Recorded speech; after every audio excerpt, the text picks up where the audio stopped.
There we go. Oh, what's up, fam? What are you doing? Oh, it's like a weird something on my phone. Squeeze me.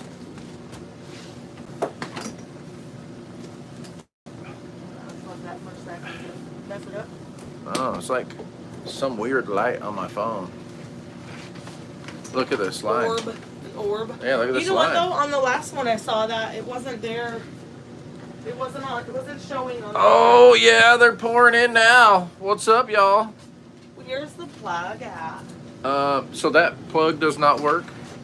This is a different one. That one is a different one. Mm-hmm. Oh, beast mode. Oh look, you can see me now. Hey, can you hand me that other phone from over there so I can like read it in like large print? You have coffee. Okay, what's up, y'all? 5x5. Thank you. You brought me some coffee. Is that cold coffee? No. Oh, you made it hot? I did. Just like you. Oh my gosh. Inappropriate. Oh, there's everybody. Hey, shalom. All right, man. So we're gonna give it just a minute. There's a bunch of people gonna come on. Let me log on now. We got some. Oh, almost spilled the coffee. Some of my peeps are gonna be in there. Oh goodness, I was watching that channel earlier. Mm-hmm.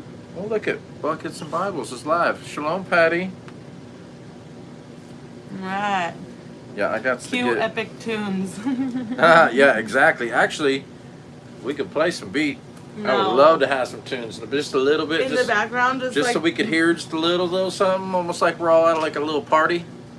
Yeah, I'd love that. Roxy, go lay down. You ain't gonna be bugging. When the sun comes up. Yeah, all that. Oh, the sun goes down. So I want to move you to there, and then I want to get to there. All right. Do I need to? I'm gonna smooge in a little bit. Is that better? You comfy or do you feel awkward? I always feel awkward. No, I mean your angle. Oh, you asked me a question. I don't have an answer because I still haven't processed what you actually said. Oh, well. Oh. I'm trying to get to where I can see. There we go. I can see now. Okay, awesome. Let me turn the sound down.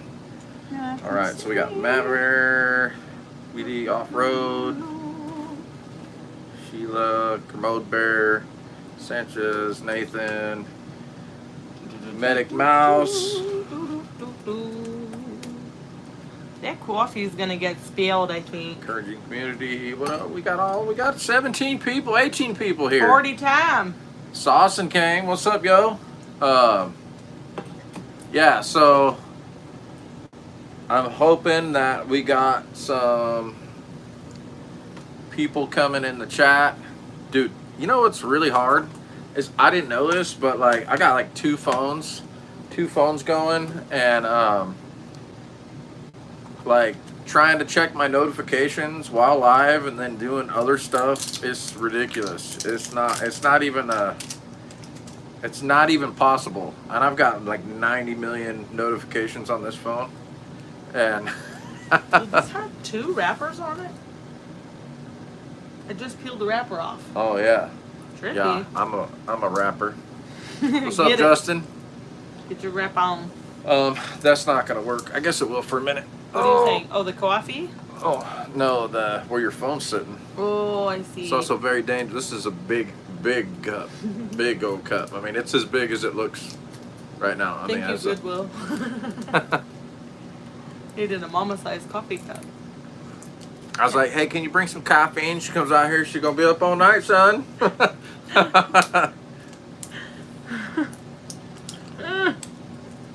right, laptop is up. So we got 24 people here, all right. So what do you guys want to do tonight? Are we going to do the regular? You guys know what I'm about to say. Y'all want to nerd out with your word out? So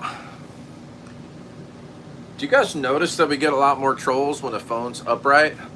I thought Bob was saying that, and like, I thought he was like talking smack, but for real, when the phone's upright and it's not sideways like this, a lot more random people see the live and then jump on here, and so it's almost worth it for me to have the phone like in a funkier position where it's harder to see both of us, or it's like skinny. Oh, kill the sound. There you go.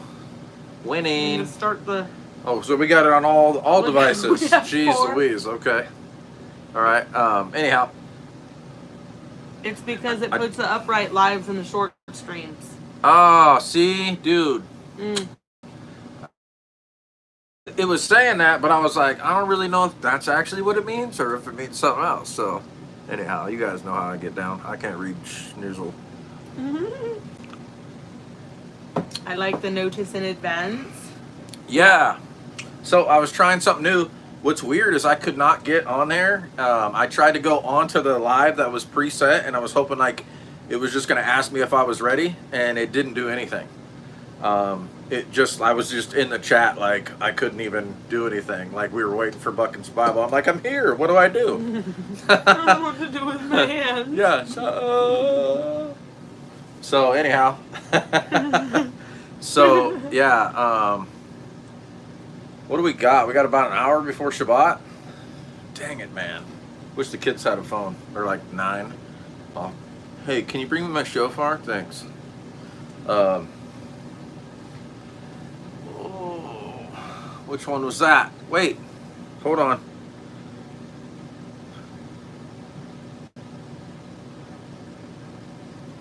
Which one? Oh no, I'm trying to see. Go to channel. I did meet you, didn't I? Oh yeah, what's up, bro? Yeah, I was watching some of your scuba videos the other day, actually, because that's fascinating to me. I actually grew up with my dad. He was getting PADI certified like 36 years ago, like a long time ago, man. I mean, I was little. Yeah, maybe more than that. I was probably like 8, and so him and his dive team, he was getting extra certs. He was already PADI certified, but he's getting extra certs so that he could do search and rescue for the sheriff's dive posse. And the dive posse sounds cool, like a gang. Scuba Steve. Yeah, Scuba Steve for sure. And I would free dive while they were diving, and the lake that we were in was crystal clear. I mean, you could see, I don't know, probably 150 feet away. I mean, it was ridiculous. You could see so far away that like the light would dim before your vision would dim. You know, like it was trippy. You could see a really long ways. Yeah. Just wanted to share that, I guess. So, why don't you start reading the chat? Because you can't watch me. I'm reading the chat. Okay, read it out loud to me. Like, pick something. Pick something to talk about. I don't know what. I don't know. Just read me a comment when somebody says I think something. they're talking to each other Oh, so far. they are. I got my PADI open water cert at 15. Took the test at Devil's Den, Williston, Florida. Huh. Devil's Den sounds terrible. Sounds not good. Yeah, I feel like I've been there a couple times for sure. So, all right.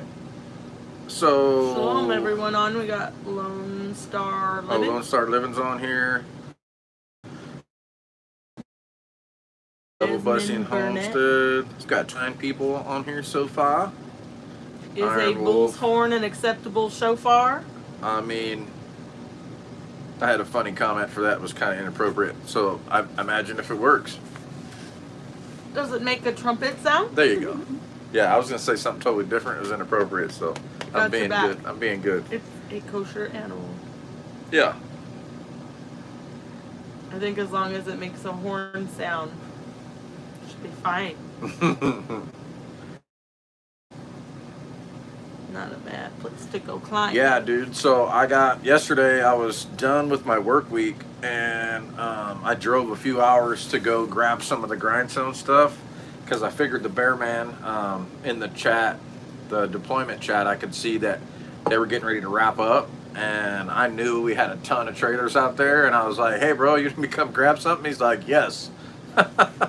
So I drove a little extra after my work week yesterday, and went, grabbed a trailer, and then I got about halfway back and my transmission started slipping. I was like, no, dude, this truck is out of the last, what, year and a half? About the last year and a half, this truck has been down more than it's ran, and I'm kind of over it. But it's a 7.3 liter Ford diesel, 4-wheel drive, and it's got 437,000 miles on it, maybe 38 now. I feel like I've squeezed about everything out of this one. Now, supposedly, these are million mile motors. I've seen some online. I've seen a few over 400, not a lot.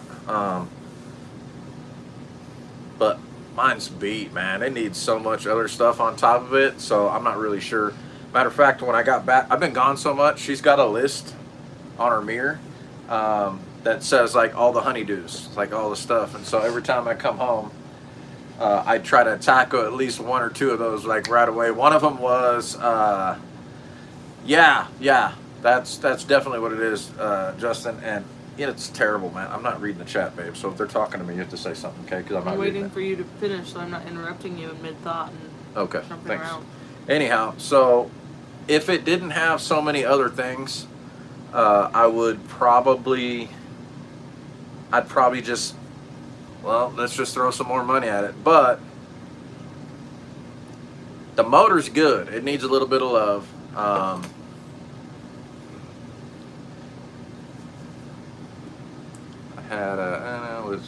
I couldn't read it in time. Okay, so she's gonna read the chat. Go ahead. Yeah, so this Saucin says, I'm trying to guess what you were gonna say, but coming up blank. Scuba Rob says, oh, it makes a lovely sound. I know the Talmud has issues with it being a cow and reminiscent of the golden calf. Oh yeah, we don't quite do the Talmud stuff. We just do the Bible. Yeah, so I mean, if it's a horn, it's a horn, dude. I'm sure that I have brothers that have one that are made out of steer horn, and I mean, if I could make one out of a deer antler, I would. So like it's your heart condition, man. I mean, if there's something in the Torah that says don't do it, then yeah, for sure. But Nathan Park says, Buckets and Bibles, did they show you the video of my baptism in Barnesdale? Shoot, man. Were you there for that? I saw. So you must have been on the next day, because were you by yourself or did other people get it? Because I saw 4 people get baptized when I was there during the first part of the deployment, and then after I left, one more person that I heard of got baptized. What's it saying? Roxy wants out. Yeah, I heard that. Roxy, go lay down. Hold on. Ow.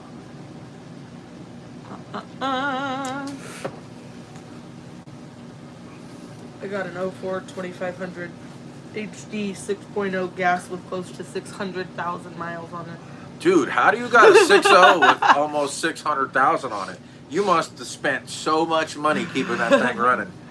Yeah, I'm not a baller, homie. I'm like, I don't know. I guess. Zip ties and duct tape. Yeah, like baling wire and like all like a hope and a prayer and yeah, for sure. I mean, I used.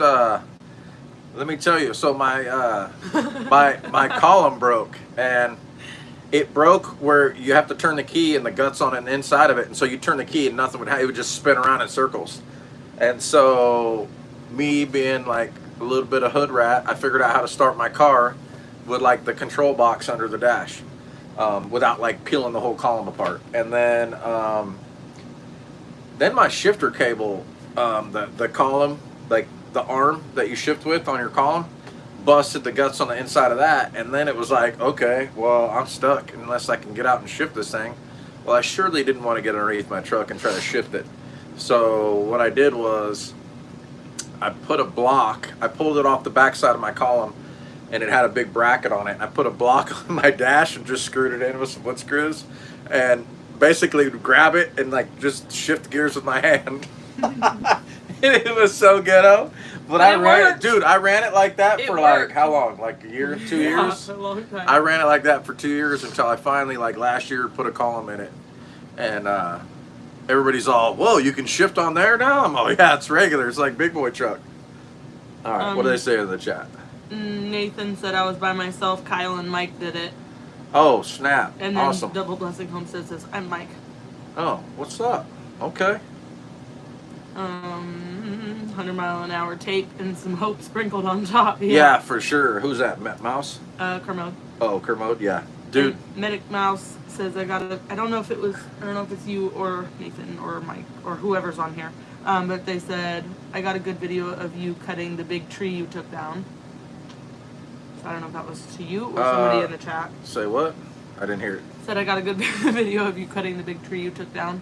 Oh, I don't know if that was you or somebody maybe else. me. Oh, was it Mouse saying that? Yeah, yeah. Mouse, you gotta send that to me, homie. And I don't think you got my number. Anybody in tribe that you know though, bro, that's got my number, you can get it. You can ask them for it, and then they'll verify, and you'll get it.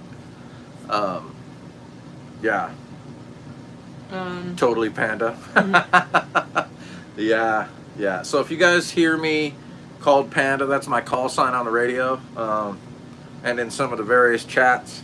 One night we were doing like an op, and the guys. Across the table with Bob. What's up, Shalom? Oh, buddy? Shalom, brother. One night we were doing an op, Congratulations. and yeah, congratulations, homie. I don't know if that's a thing. No, yet. that's good. Just leave it at that. Anyhow, so one night we were doing an op, and I was just on standby. But some of my bros were all kitted up, and I guess under nods, I looked pretty piratey. And they're like, "Can we change your name to Pirate?" And I'm all, "Sure." And then I ran it for a while, and I'm Panda. I'm kind of thick in the middle. My fall protection's turned up really high. Also, the name came from your posture while working or looking through screws at Home Roof Depot. Panda Or Trash Panda. yeah, whatever. Like when he's on the roof and he's got all the nails in between him, Hey, and he's just listen. like hunched over him, like sorting through in between my his freaking legs. super good buddy Blake named me that, and he was laughing so hard. He's like, "You're like a panda," and so that's it, and it stuck. And then Bear Independent heard him say it, and then it was Tactical Panda on Patreon, and I was like, "Dang it!" And my buddy Blake started laughing because I told you it was gonna stay. Every time there's a Panda video, like it fits him perfectly. Yeah. And honestly, the kids, we like Panda better. You like a Mama Panda? I like Panda, Mama Okay. Panda and the Cubs. All right. Patty says he could send on Signal Grindstone Minories group chat. Oh yeah. Minories. That one of those. What's going on in the Bob chat? Bro's literally a panda. No, seriously. Every single video of a panda is here. Yeah, for real. I like that. You guys ever see that? Like it was like a TikTok video, but I mean it's kind of an abominable size. I don't like it that much, but it was comical. So it's got like this guy playing God, and then this angel, and they're like trying to make a panda, and they're all a little not too drunk. There you go. It was hilarious. So if you ever see that one, just let me know because that's my favorite. Encouraging community. I'm just keeping my mouth closed and ears open on this life. I feel like I'm gonna hear what I need to hear tonight. Oh, really? Okay. Well, we are going to get into the Word. I think we're probably it's 41 tonight. All right. I thought we were topping off at 35, but. Stuff in. So anybody been touching on any like scripture hitting them this week? Because I wanted to talk about the park really quick. Oh, dude. Before. Send it because that's actually a really good testimony. So, Go, Mom. so I joined this group. It was like a local homeschool mom group, right? And they were planning like a park day, and all the moms go take the kids to the park, whatever. And I'm not like a super social. I am a social person, but only if she knows you. I don't really know how to be social outside of people who believe the way that I believe, because somehow, like, there just becomes this like weird block, I guess. Like as soon as they think they know what I believe, there's just this weird like wall there, right? And so it's not that I don't enjoy myself, but it's like, to me, the Torah is my life, right? And so going around people who get offended by it it's almost like draining, if that makes sense. So I wasn't really gonna go, but I did end up telling the kids we would go, so I had to let your yeses be yes and your no's be no. Park day. So we ended up going, hanging out with other parents is super awkward. Back when we were in Oregon, I tried some of the groups, and they were a lot different in Oregon. Super crunchy. That was, but not even crunchy. I'm okay with crunchy, but it was also a very, like, liberal. Oh, yeah. Liberal crunchy. And so, I don't know if that's a word. Yeah, that's like moldy crunchy. I was worried about that here, you know. And anyway, so I go and I'm talking with this lady, and come to find out she's from California, and I'm like, oh, cool, like it's prison. How long have you been out? And she's like, oh, like 7 years. I'm like, sweet. I think we've been out for like 7 years too, or something. Dude, like, how long have you been free from the bondage of California? How long have you been on the streets out here, homie? Yeah, I know you've been locked up for a hot minute on that West Coast. So we're talking, and I don't remember. Oh, she asked about work. What do you do for work? And I started explaining the little patches, the little phototherapy patches thing that I do. And she said, I was literally just looking up glutathione supplements last night and came across that company online. And it's not a supplement, it's just phototherapy that increases your own glutathione or whatever. But anyways, so she had never heard of it until the night before we met, and then all of a sudden here I am, and I'm like, oh, this is what I do for work. And so we're already tripping out, and then, so much better. So much better. I forgot I opened it. We're already tripping out just on the California thing and the patch thing, and she, at one point we started talking about, like, reasons we homeschool and stuff like that. And I started mentioning, like, well, we Bible a little different, you know, and so it's hard for the kids, like, when they're around all these other kids who are like, oh, we do the Bible, oh, you don't have to do that, oh, you know what I mean? And she's Shalom, like, Oak. Go ahead. I said, well, we do, like, Sabbath and the dietary laws and stuff, and she's like, oh, I keep all the laws, or I keep the laws in Leviticus too. And I was just like, how is it possible that I just showed up at this random park for the first time, ran into this other lady who's from California. We both ended up over here at the same park at the same time. She just found out about the patches the day before. And nothing's a coincidence. Yeah, so we're already like, there's no way that this is a coincidence. So I give her my card. That way if she has questions about the patches, she can, like, ask me about them. And she reaches out, and apparently, as we're talking, because I asked her, like, if she keeps the feast days, and she says she hasn't started yet. She's still pretty new. She's still trying to, like, sounds like a fed. Oh, sorry. Stop. No, I'm just She's kidding. trying to still, you know, not. Like, they're still figuring out Shabbat and stuff. And nice try, ATF. Anyway, so I'm talking to her, and she apparently doesn't even believe in Yeshua. Yeah, that's the part that was so like. She has come from the world, like a worldly background, been brought into the Father's commands without knowing Yeshua. And when I asked her, do you not believe in Yeshua, or do you not or do you not agree with the way that he's taught about? And she said, I just know that there's no way that the God that I know would be sending somebody to do away with literally it had to do with the Christian doctrine that she did not agree with. And then she said, but I would be very open to hearing your take on it. Wait, she didn't say it like that. There we go. I've often wondered if there was just a misunderstanding. So she, like, in my mind, it's talking about when he's going to wake up all the peoples from the end of the earth, you know what I mean? Well, she might be she doesn't even know. She might be one of them 10 tribers. Yeah, she doesn't even. Hey, real quick. Yeah. Did she say, I would be curious to hear your view, a view of a messianic believer? No, she said, I could never figure out how it was possible that a Jew would become a messianic believer.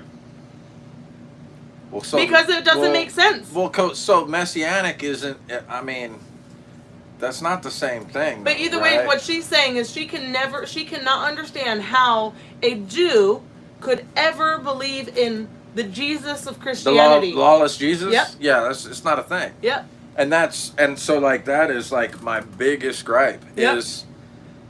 it's not a biblical Messiah. I said that. So she has this lady, and Lord have mercy, man. This lady's like, read the New Testament, read it 10 times. Yeah, that's not what it says. We don't have the law. And I'm like, whoa, lady, like, check it out. Like, after, I don't know, maybe 20 times of just the same thing. Read the New Testament. Yeah, is all in she her would say. comments, I finally let her have it a little bit. And I was gentle, all things considered. But I was like, listen, lady, the Jesus that you worship isn't the biblical one. It's not the same one that's in the Bible. It's a made-up one. I said that's not, all the stuff that you believe is not biblical. Yeah. And there's a post I saw. It said, popular Christianity is not biblical. Biblical Christianity is not popular. That's right. But I'm not a Christian. But this lady was totally willing to meet with me and I'm not, like and go over all of everything, and the fact that I feel like she's so like the Father's already prepared her. He's already placed us together, and we know. Like, we already know that wasn't a coincidence. Like, her mind was blown. My mind was blown. It was 100% set up from the Father. And she's open to it. Like, she knows that there's a possibility that she's just been fed a false doctrine that she does not believe in. And to me, that's a good thing. Yeah. Like, it would be so much easier for me to talk about Yeshua to a Jew than it would be to try to talk about Yeshua to a modern day Christian, because the Jews believe the Old Testament, and they believe He's coming. They just so you just kind of have to fit the pieces together. Well, but for Christianity, they kind of block all the rest of it out, and we can't really. That's why you can't. So that's why that Judah, you're not going to be able to go to them as a Christian and witness to them. They're not going to hear it because a lawless Messiah is not biblical. Yeah. And people that haven't been awake, haven't been called out to do this, they don't see the truth in the Scriptures. They see this twisted doctrine of this feel-good Jesus and just got to believe and that's it, and you don't have to do nothing else. But you got to love your neighbor, and then like however you want to make up those rules, I guess is good. But then it gets hypocritical because like she could do it one way, but like I can't do it that way, and that's again, it's just another. But realistically, I mean, if you want to go just New Testament, it says like don't gossip, and like even the people who are like I only believe in the New Testament, they still gossip. They don't even know the rules. If they're not at the point where they are not willing to just like not even gossip, like start there, then getting deeper into the other stuff. And I feel like the Old Testament is so important because you do need to have a healthy fear of the Lord. Like you do need to have that healthy fear of Him and like knowing that He is all. Like knowing that He knows what He's talking about. Yeah. But when you're just like, I don't have to believe all that. I don't have to do all that. Could you kill that light? Because it dims everything else out. There's something wrong with it. I just heard. You heard something? Yelling. Yeah. You want to go check? No, it's Matthew. Oh, they're fine. Yeah. Yeah, so I don't know. Hold on, we got littles coming in. You need a shower? Okay, go ahead. Hey. He's so sweaty. He's so sweaty. You guys need to stay in. It's almost Shabbat, and you guys need to be inside the house, not outside playing. Ask Sammy to lock the chickens up. Thank you. Hey, lock the chickens up, for real. All right. Oh, Buckets and Bride. I like that. What's up, Dana? Oh, snap. This is Mama Panda. Thoughts on who is Mystery Babylon in Revelation 17? Babylon? I think that's America. That's America, dude. How could it not be? Yeah. I mean, we're the biggest consumer of like all kinds of stuff that's just gross. And this ain't the promised land for sure. So everybody that's like, I'm not, I love America and I love my country, but my government and most of the people have pretty much turned this place into crap. A few years ago, I was super duper patriotic. But like from what I've seen, it's just, what wing from the same bird do you want to fly on? It's still the same problem. Yeah, I'm not down. It's not what it used to be. At some point, we'll be in the Holy Land anyway, so that'll be our that's pride. and so when we get into this too, it's like, what is it going to look like on the greater Exodus? You know, are we going to be? It says that we're going to go on a highway. It says a bunch of cool stuff, and I don't know what that looks like for like tribulation or what. I don't know any of it, but it's super fascinating to me. I'm not keeping up with the chat. Are they talking to me? No. Okay. So we could probably get into that, but I did. So it's funny because me and her will run into people randomly and get a chance to witness to them. Mm-hmm. So there was a dude on deployment, and we called him the Wrench, and he's freaking super duper cool. So he came on one of the Texas deployments, and he kind of came in like, I think we were already kind of established. I think he came in on like Shabbat or something. I don't really remember, but he had a ton of questions, and we were talking. And so I kind of went to the side with him and like talked to him and answered some questions and like listened to him, and it was really good. And he was super duper new to like just barely starting to hear the way. And I thought maybe he had got just had got a copy of the scriptures, and I gave him a set of tassels. I pulled it because I don't know, it just happens on deployment like often. But I gave him a set of tassels. I pulled mine off and I gave them to him. I said, "Hey, hold on to these until you know what they are. So then you do what you're supposed to do with them."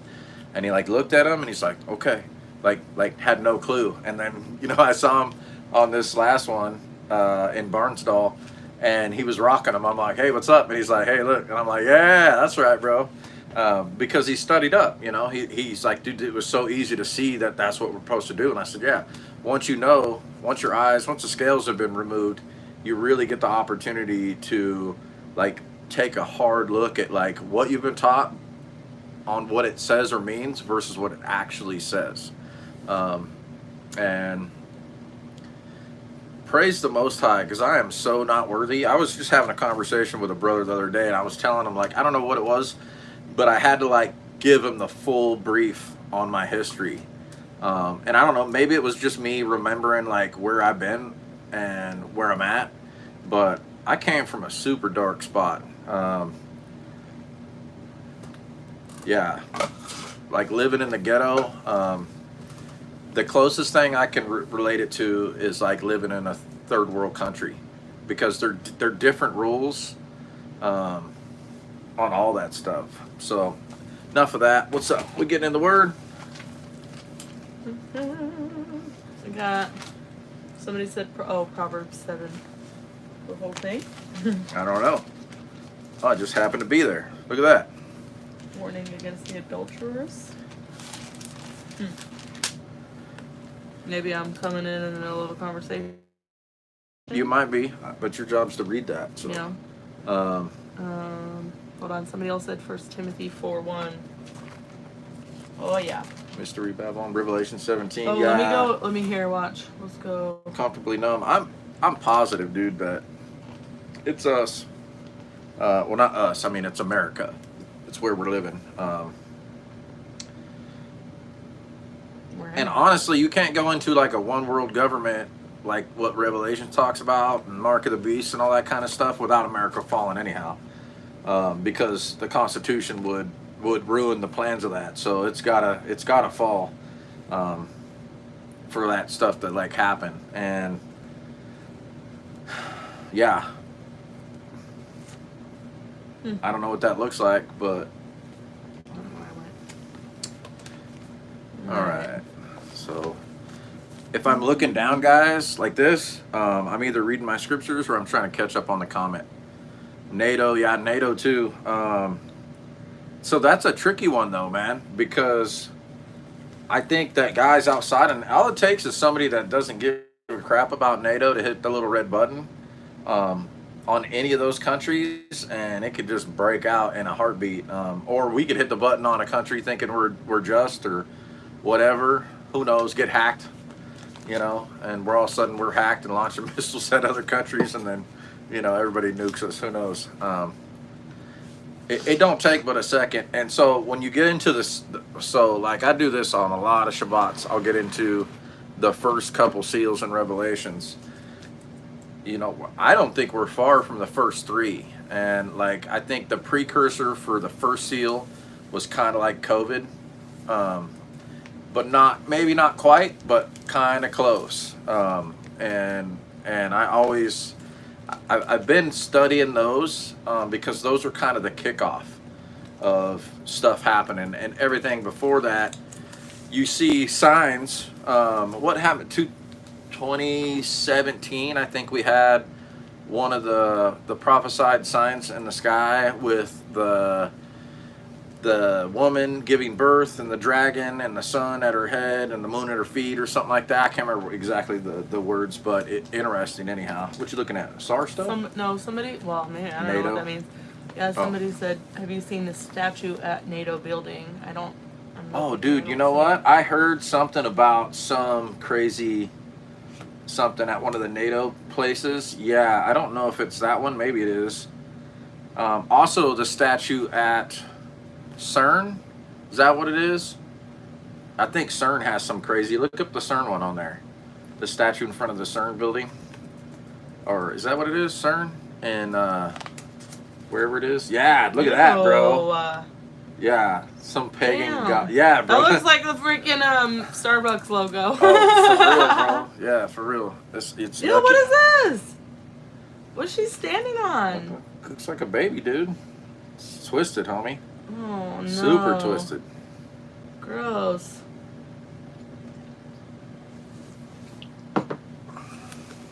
So, my adventures of having an iPhone has been epically funny.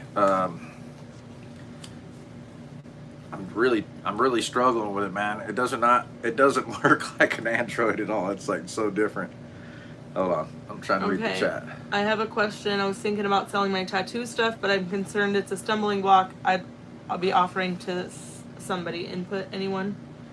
I mean, even the scripture says, like, if you, like, we can't eat an animal that dies of itself, but you can, like, give it to somebody else that doesn't believe or something like that, like, but we can't eat it. Yeah, there's different rules, but so, like, there's kind of a, I think the one, so I used to argue when I was like a regular Christian, I used to argue having tattoos was okay, and I'd use Galatians 6:17. It's not at all in context, but I don't think that if it's putting tattoos on you in the scriptures or marking your body, cutting your body for the dead, like those are pretty specific. And then if you go to different translations, you can get it cut in different ways. I'm gonna say it's a hard no for me, because really, I mean, everybody looks like tattooed up, you know, nowadays. And honestly, if I could get all my taken off, I would. But in the case of like, they have like to well, me, I'm getting to that. So I'm getting to that. So I have a tattoo gun in my truck right now, and my son, my oldest, has been a tattoo artist for probably 5 or 6 years. Yeah, 5 or 6 years, and he's pretty good at it. And be honest with you, it's a no for me. I'm not getting any more tattoos, scriptures, I'm not doing it. I would cover up some stuff that I have now, but I don't even want to do that. It just because it is what it is. So yeah, that, like Bob said, it's a hard no, man. I mean, and I love tattoos. I mean, I've been getting tattoos since I was a kid. I think my first one I was 16 years old, and it's a no. I wouldn't also give that to somebody if I knew they were going to just do the same thing and mark people up. That's my personal thing. You pray on it and do what you're supposed to do. Maybe just toss that stuff. I mean, if they want to get it, it's so easy to get. And I know how much that stuff costs, and I know the investment because I did some tattoos on some people before, a bunch, back in the day. I did a tattoo on a guy for a leather jacket one time in my apartment when I lived in Dallas. But it's a no, man. Remember when I had my first, like at the beginning of my come to Jesus moment, I was working for that company. Oh yeah. And started feeling convicted about it. and went and like sold everything. Oh yeah, dude. But I mean, that's a good testimony. You could probably share about that. Just keep it PG. Nothing about it is PG. But Well, I mean, okay. So it was adult things. So I was yeah. selling. So she ultimately. worked for, was it Passion Parties or something? Yeah, Pure Romance. Yeah. So she sold adult novelty items and did it for a living. She was really good at it. But once she started like knowing the father, she was like, It was like, I can't. oh, that act is supposed to be between like a husband and wife, Yeah, with like she purity knew- between the father. She knew she was crossing what was defiling the marriage bed realm, and people's motives and stuff. She was just permitting them with those products, and so but she I did end up selling them to other people in the biz. Yeah, because they. And would you today though? I think. I mean, would you today? I probably like even his thing. I'm like, they're gonna do it anyways. That is a way to make money. They don't know yet. You know what I mean? Like it's not like for people. Yeah, but what is your influence if you give it to them? Are you saying, yeah, it's cool. Here, you can have this? Because that's the influence. I don't know. And so for me, I'm it goes promoting. back to us not eating pork, and then we go bring all the pork. Yeah, over I'm to not. the tweaker Well, guy. and that's the thing is, I wouldn't do that today. I wouldn't give somebody something to cause them to Yeah, sin. it was like Avon for adult stuff. Yeah, for sure. It for real is. Yeah. So honestly, what Bob was saying, if you have to ask, you probably already have the answer. I think that's a really, really good. Like, if you feel even the slightest bit of conviction about it, then you should probably just listen to that, because some other person could have just not thought about it at all and not felt bad about it and not even considered it. Well, the fact that you're asking about it means that you already have a little bit of a funny feeling. So I would definitely say pray about it, and don't let your flesh and what the world's taught you about stuff influence you. What the Spirit do? Can you see Yeshua doing it? I mean, because if you can't see Yeshua passing down a tattoo gun, he's probably not a thing. And I know that's kind of hard to swallow, and I don't want to get like holier now, but like on some stuff, I've got to just go there. Okay, so another example, because he no, that's probably TMI. Yeah, TMI. I'm thinking the day we decided we were going to stop, and then you wanted to throw stuff away, and No, I was yeah, tripping on that. Yeah, that's way I think that's a little too much information. Yeah. Yeah. You're not late. You got here just in time. So. Oh my gosh, what would Yeshua? What would Yeshua do? I'm reading it as what would you do, and then my brain, what would you do for a Klondike bar? Yeshua, I get it. Porkless Crusader. That's a cool name, man. I like that. Barnsdall. I mean, Porkless. Just yeah. Try again. Crusader, dude. Yeah, I wish we had name tags when we were there, so we knew like our handles on the YouTubes. Because honestly, dude, there's so many people. Like the one guy. And I don't mean to be rude if you're on here, bro. I don't think you are, but if you get on here later, like, I super love you and appreciate you. The dude looked like Blake Shelton, and so I kind of clowned him. Like, when I first saw him, I'm all, hey, thanks, Blake Shelton. And he was like, come on, man. But he was so freaking handsome. I couldn't help it, dude. Anyhow, so, well, no, I mean, it's a good-looking dude. Just kidding. But he was a beast, man, and he got there and just worked his butt off and stayed the whole time. He didn't stop, Matter of fact, when we were leaving, we tried to be really good stewards to the guys that had long drives, and we made sure they were squared away for the night so they could get some good rest when we were closing up the fob. So here, wait.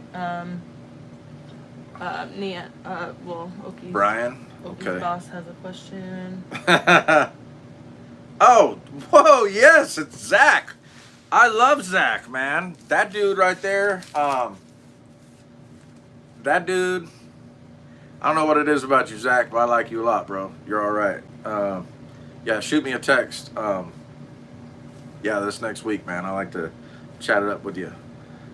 So Oki's boss Yeah. was wanting to get into the tattoo verse.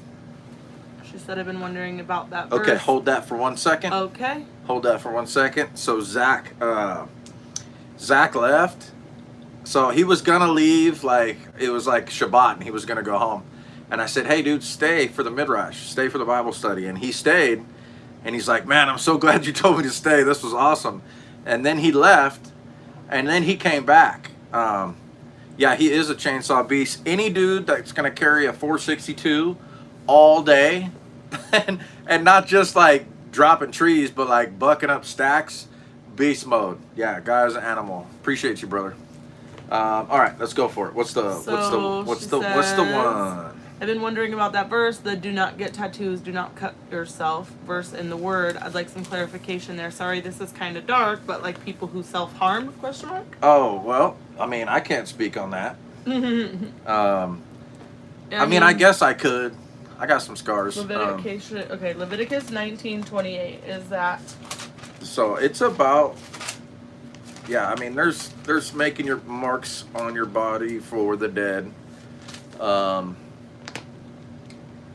See, there's a bunch of translations. You shall not make any cuts on your body for the dead or tattoo yourselves. So this version, this is, I guess, translated to King James, says, you shall not make any cuts on your body for the dead or tattoo yourselves. So the word, let's see, for tattoo. So this one says, impression, inscription, mark in the flesh.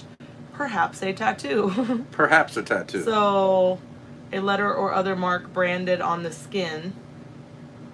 You're not marking your body up, homie. We're not, like...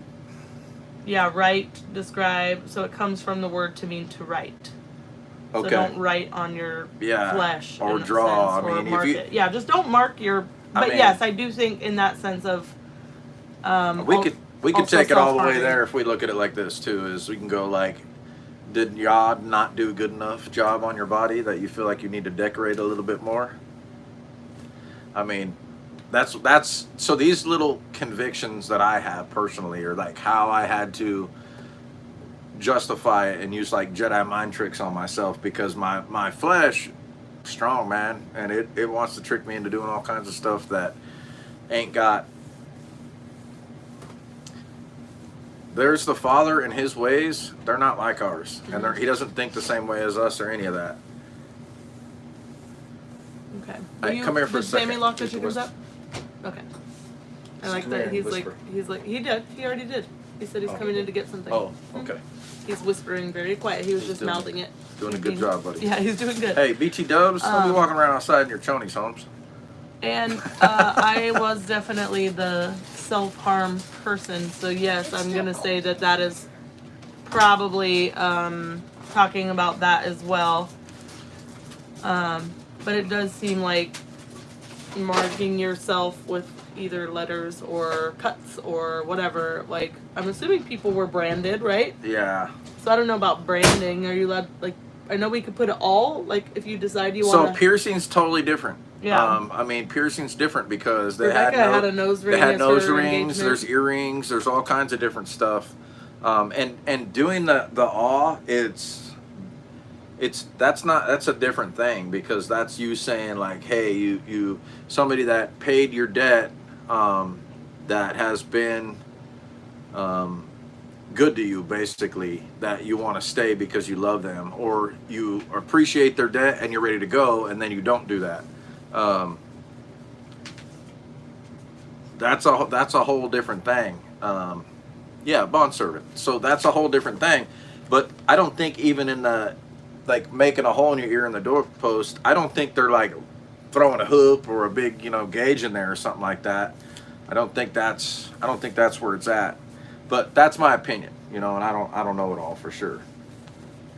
But like Rebecca had a nose ring? Yeah, that was like how he proposed. Well, like he gave her the servant came and brought her like a nose ring and some other stuff, a bracelet and stuff. Yeah, we should study on that one too. Make sure those are nose ring is like accurate. Well, we can do that. Rebecca. I think her name was Rebecca. What else is going on in the chat? Let me see here. See if I can catch up for a minute, guys. Just don't know how to spell Everybody's talking. Everybody's having a good time. I love it. All right, let me see. Oh, it is dark, so Shabbat Shalom. Oh, yeah. Shabbat Shalom. It's definitely dark. I think we're supposed to get a little bit of weather. Let me see. Okay. The servant brought out jewelry of silver and of gold and gave them to her. Let's see.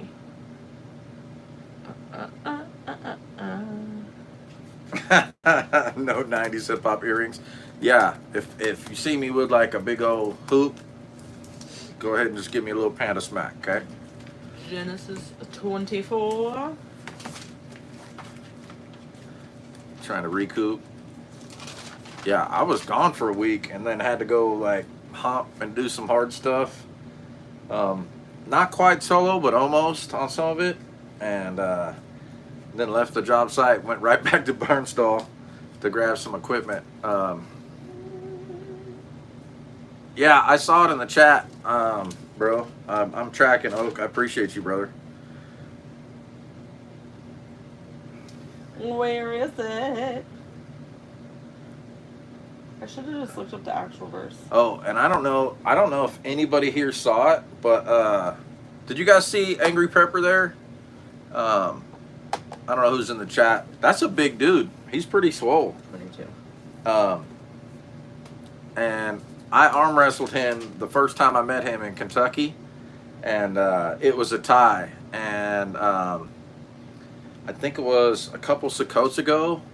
I was running my mouth to Bob, and then we went to go wrestle, and my old ass, as soon as we pushed on each other, dude, my shoulder tore out. I mean, we didn't even really get to wrestle. He kind of kept going, but I was tapping before he was even wrapped around me. I was like, oh, I'm hurt, man. But I tore my shoulder out. It's called a labrum. Sounds like a different. It's part of your shoulder, I promise. And I tore it out 180 degrees, which means half of my shoulder socket got ripped out. And so I was down for about 9 months trying to recoup. I had surgery and they repaired it, sort of. But I arm wrestled in when we were in Rolling Fork, Mississippi, and he whooped me bad. I was hurting my heart. And so we arm wrestled again, and there wasn't very many people. I do have a video of it. I might post on there just for fun, but I got to tag him in it just to roast him a little bit, but it was a tie. And I was trying to beat him too. I was trying to get him past that. I was like working really hard, and we pretty much just ended up in the middle. So, but yeah, it's funny. Me and him are the same age. So, yeah, he's aging better than me for sure. Yeah, you'd work with him. Yeah, he'll get after it. He's a good dude. I think it is nose. I mean, at least what we can get from. It's either earring. He makes a or mean nose burger. ring. Yeah, I ruined him twice, dude. So when we were in, hey, you want to get him? All right. Get him out. Yeah, get her out. Watch him. Get her Watch him. out of there. Watch him. Get him. The thing is shaking. Alright. Let's see. I am still a little hound puppy. zoomed in. Uh, Where was I? Oh, detail 19. So, what? Oh, 12. That doesn't say anything. Yeah, this is saying most likely a nose ring or an earring. Okay? That's about all we see. yeah, did you all get tore up by ticks where you're out there? Because I know, like, it was me and Dudley and TJ and maybe one other person on the first day. Because we were there in the first 24 hours. And the next day, we were hard at it. And I got a tick on me, and I didn't notice it for about 24 hours, and it was buried in my shoulder. And one of the fobbits had to pull it out with some tweezers, and that thing was buried. She took a couple tries before she finally got it, and I was like, please get it all, please get it all.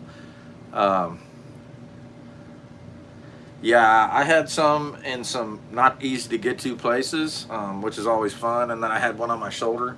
But where I was working this week, dude, I got into them, man. And I had sea ticks, and I don't know if you guys know about sea ticks. They're just little tiny ones. And I had 2 of those on me. I had another one bite me on the arm here. But yeah, it is what it is. It's part of the game. Who's Okie talking to? Whether yes? Yeah, for sure. 100% chance of weather. Oh, he's talking to you. I'm just now zoning you're back catching in. up? I was researching the nose ring thing. Oh, Roman Jeepers here. What's up, man? Scott's here. Yeah. Dude, it was a good deployment. I'm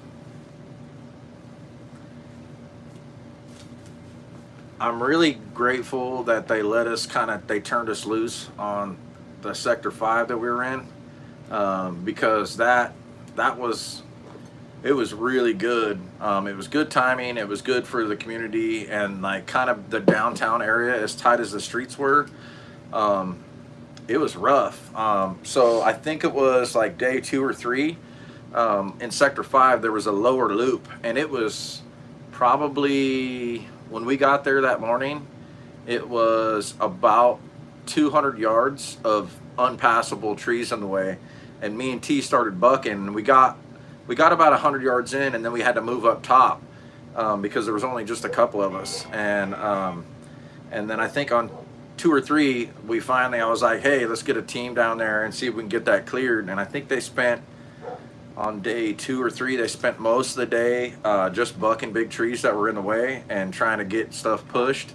And then we started sending machines down there. And then once we had that loop open, man, all the difference in the world, dude, because we were trying to like turn around dump trailers and machines and all kinds of stuff on these little tiny roads, man, that were barely big enough to pass the regular cars, let alone equipment and with trailers and all that.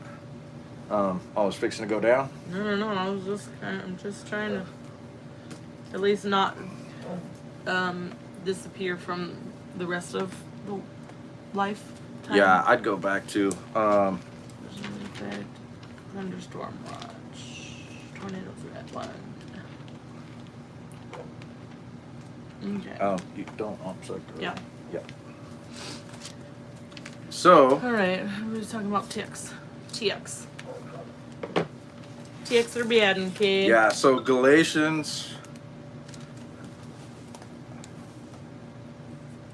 So like in my regular Christianity walk, I thought tattoos were totally fine. Because hey, will you read this last one? Yeah. So Galatians 6:17, it says, from now on to let no one trouble me, for I bear on my body the scars that show of the Master Yeshua. And like different translations that they'll say like that you bear the marks of, of Jesus or something like that. And I was like, see, we get Christian tattoos, totally. And that's not at all what it's talking about. Here's dude. Another one. You ready? Okay, go for it. This is Revelation 19. Okay. Verse. Where is it? 16. It's talking about Yeshua. On his robe and on his thigh, he has a name written, King of Kings and Lord of Lords. Dude, I almost got that tattoo. I'm so glad I didn't. So they're like, see, he had a tattoo on his legs. So, yeah. On his thigh. Yeah, he had some Hebrew ink. Yeah, probably not, man. It's probably like embroidered in gold or something like that, refined by fire. It could also be on his clothing. Yeah, I would say so. He's probably not riding thigh highs on a horse coming back. That's probably not what's happening. Oh, can you imagine? I mean, the short shorts are in, though. Nah, dude. Not my Messiah. All right. What's going on in Chansky's? A lot. And deployment. Tips. Double Blessing Homestead. That was the nicest place you ever laid your sleeping bag? Dude, I got one for you. So, we got a firehouse in Kentucky. And I think that was the first time they were really starting to get like nice fobs. That one was really, really cool.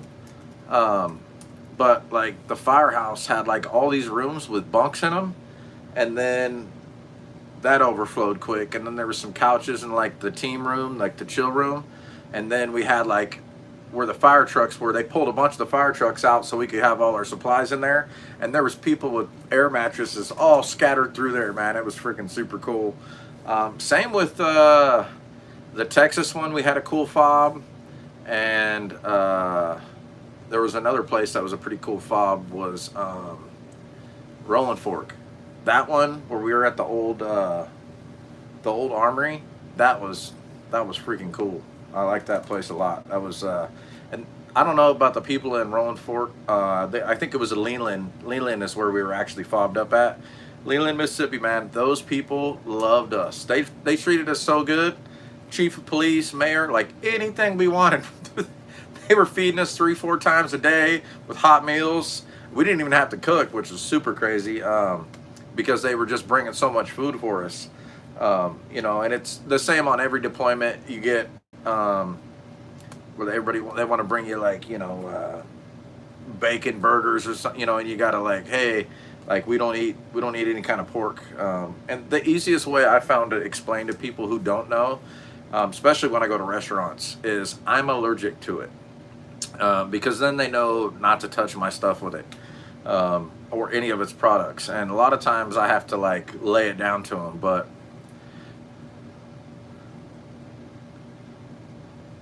yeah, behind the fire truck, yeah, Justin, that was a good deployment, man. I had a good time. I was only there for the first 11 days, and then I cycled out. But I broke my truck on that one too, man. That was another time I was pulling, dude, I was pulling the same trailer that I was pulling yesterday, and broke my truck there. That was How many something times else. have you been? Do you always go? I don't always go. The last Florida one I didn't go to except for aftermath stuff, where we were letting our yes be yes, and we were helping some people finish up a project that we kind of did. We got them a camper to stay in while their house was getting redone because it got flooded really bad, and it was a veteran family, and yeah, it was really cool. But I went down there just to make sure that they were squared away, and a lot of phone conversations with them. Man, they were cool people. Let's see, where was the other Oklahoma one? You remember the name of that town?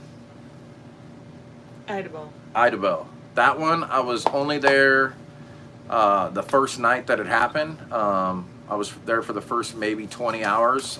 We were on SAR, which is search and rescue. And I was basically... Is that what that means? Yeah, I was basically... Yeah, you didn't know that? No. That's okay, I just learned it too. Made me feel So... I was there, but my shoulder was busted. I hadn't had that surgery yet, so I was like one arm in it, and I was like ready to go. And they're like, "No, dude, hold the fob down." And I'm like, "Oh, please!" And they're like, "Nah, don't get good." They wanted me to heal. They love me, so it was painful, but it was good to be a part of. There was a lot going on, and that was barely any sleep that night, like usual. I woke up, and I think Bear showed up, and he had like a bunch of coffees or something, and I was like, "You got any of those left?" He's like, "I got one for you, brother." I was so happy for a hot cup of coffee. It was cold. I was freezing in the truck. Right. Oh, what's going on in the chat? TEC, cool discovery. TEC, what's TEC? I don't know. Oh, that's the name of the guy. Yeah. Or the name of the person. Okay. Encouraging community. Yeah. Okay. I read the word thigh in Hebrew. It's Oh. also flag. Oh, that would be cool. Dude, you remember the war? Oh, dude. Oh. What's up? The Book of Wars? No, Is that what you're talking there's about? a book of, I guess there's a Ooh, what book- happened? I closed it. Oh, you touching stuff? War. No, I don't remember what it's called. I'm gonna have to look it up. What's that the cave called where they found all the books, all the writings? Dead Sea Scrolls. Okay, what about it? That's where the war one is, but I don't remember. Oh, the Book of Wars? The War Scroll. The War Scroll? And it talks about all the different wars and then the war that's coming? There's a verse in the scriptures that talks about, like, there should be a book somewhere about all the wars, and there's not. But the scriptures does talk about it as if there's a book we should have. I thought there is a book that says the Book of Wars. This is, well, maybe, no, in the scriptures it says that, but I can't find the actual book No, they have a copy of it in the Dead Sea Scrolls. They have one. This is the War Scroll. This is the one talking about the final end, war. Yeah, oh, the yeah, end dude. battle, dude. It's freaking gnarly. It's so awesome to read it. Yeah, I think you've read a bunch of that to me. Yeah. Yeah. If you haven't read those or studied up on those, man, that'll get you pumped up. Numbers 21:14. Is that the one that's talking about it in the scriptures? I think that's not tassels, right? Oh, I don't know. No, were they talking about tassels or the war? I don't know. The war one. Numbers 21. 21:14. Oh yeah, in the book of the wars that talks about the book of the wars. But I think when I read that, I remember going and researching, and I couldn't find any book. I'm about to go on a conspiracy rant right now. Do it, but it is a conspiracy rant. Yeah. It's a rant. So I'll be honest with you, man. When you think about the what is it? The Thessalonian, not Thessalonian. What is Maccabean? Nope. I'm talking about the ones that keep all the. It's a museum or something, and they keep all the giant bones. You know what I'm talking about? Area 51. No, bro. Somebody in the chat's gonna hit it. I know they are. But maybe it's not I don't know the name of it, but it seems like. Bob says it's supposedly lost, so that would make sense why it never. Yeah, supposedly. That's the thing, is maybe they're lost, but I feel like there's somebody. Vatican. No, Is that what you're talking about? No, I'm not talking about the Vatican. I'm talking about whoever keeps all the giant bones. They say, oh, it's all Smithsonian. Smithsonian. Okay, That kind of sounds like Thessalonian. Yeah. I knew it was somewhere. The words are hard. Yeah, for pandas for sure. So, I feel like those dudes or whoever that is probably has a whole bunch of stuff. Maybe some books out of the original books out of the canon that we have today that maybe used to be in here that. Or original copies, and there's a bunch of this stuff that's like twisted up. Like maybe it's got the other half of the Paul's writings. It's got the letters that he received. You know what I mean? Who knows? So that's hard to read. That is hard to read. Yikes! Dang. There you go. There you go. Is that better? But now you got to go all the way over. Yeah. Okay. That's like what I can read. Yeah. Do it in that print, because then I can read That's it. rough. No, I can't read. I'm lying. So. I don't know what you guys think about all that stuff, but I feel like there is probably some kind of elite or rich one of the person. Qumran caves. They found the War Scroll. Yeah. The description of the eschatological war. I don't know, but it's freaking. That's a big word. Yeah, I don't even know what it means. I have a pretty good vocabulary. They were unlearned men. Hey, so I have a pretty good vocabulary considering the fact that I can't hardly read, not even at like first, second grade level, maybe. Which is funny because I can spell really well, I can read really fast, I can comprehend really well. But he says words to me, I'm like, what does that even mean? She says words to me that don't mean what she's trying to say all the time. Well, that doesn't mean that. She's like, yeah, but that's what it means to me. I'm like, all right then, Christian. I'm trying to see. I want to find just like a snippet to read out, but I can't. Smithsonian, yeah, bro. Spiral mounds. See, that's what I'm talking about, Okie, because I'm sure they have a whole bunch of stuff that would put stuff together. Now we're about to get into flat Earth. You want to flat Earth this thing? Oh no, because there's people that. Listen, I don't know if it's flat or not. Okay. One of the things. That dude, if my bro is on here right now and he hit the chat with it, he had the best argument that I've ever heard for a flat earther and almost sold me on it. It was so good. I was like, man, that's a pretty good word. Now, I'm not saying, because it doesn't matter to me. And he says a lot of people say that, except for the one statement that he said after that was like, it was epic, the statement that he gave me. And I wish he was on here right now. B, if you're on here, man, I would fucking love it if you threw that in the chat. I know you don't chat ever, but it was such a good thing.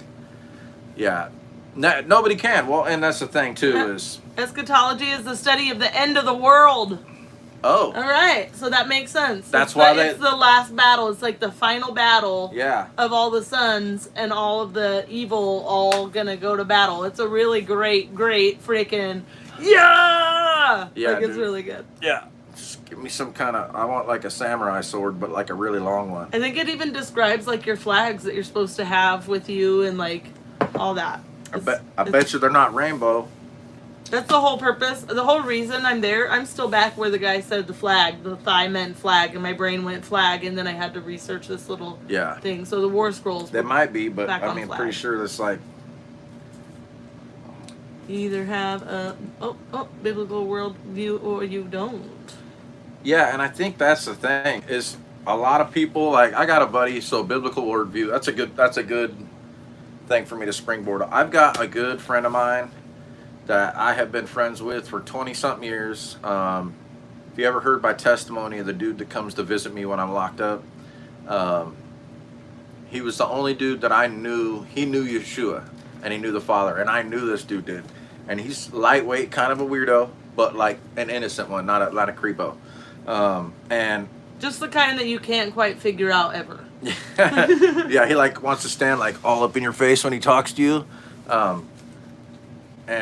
But he's not trying to fight you. No, he's not. He's not trying to invade your personal space either. That's just how he is.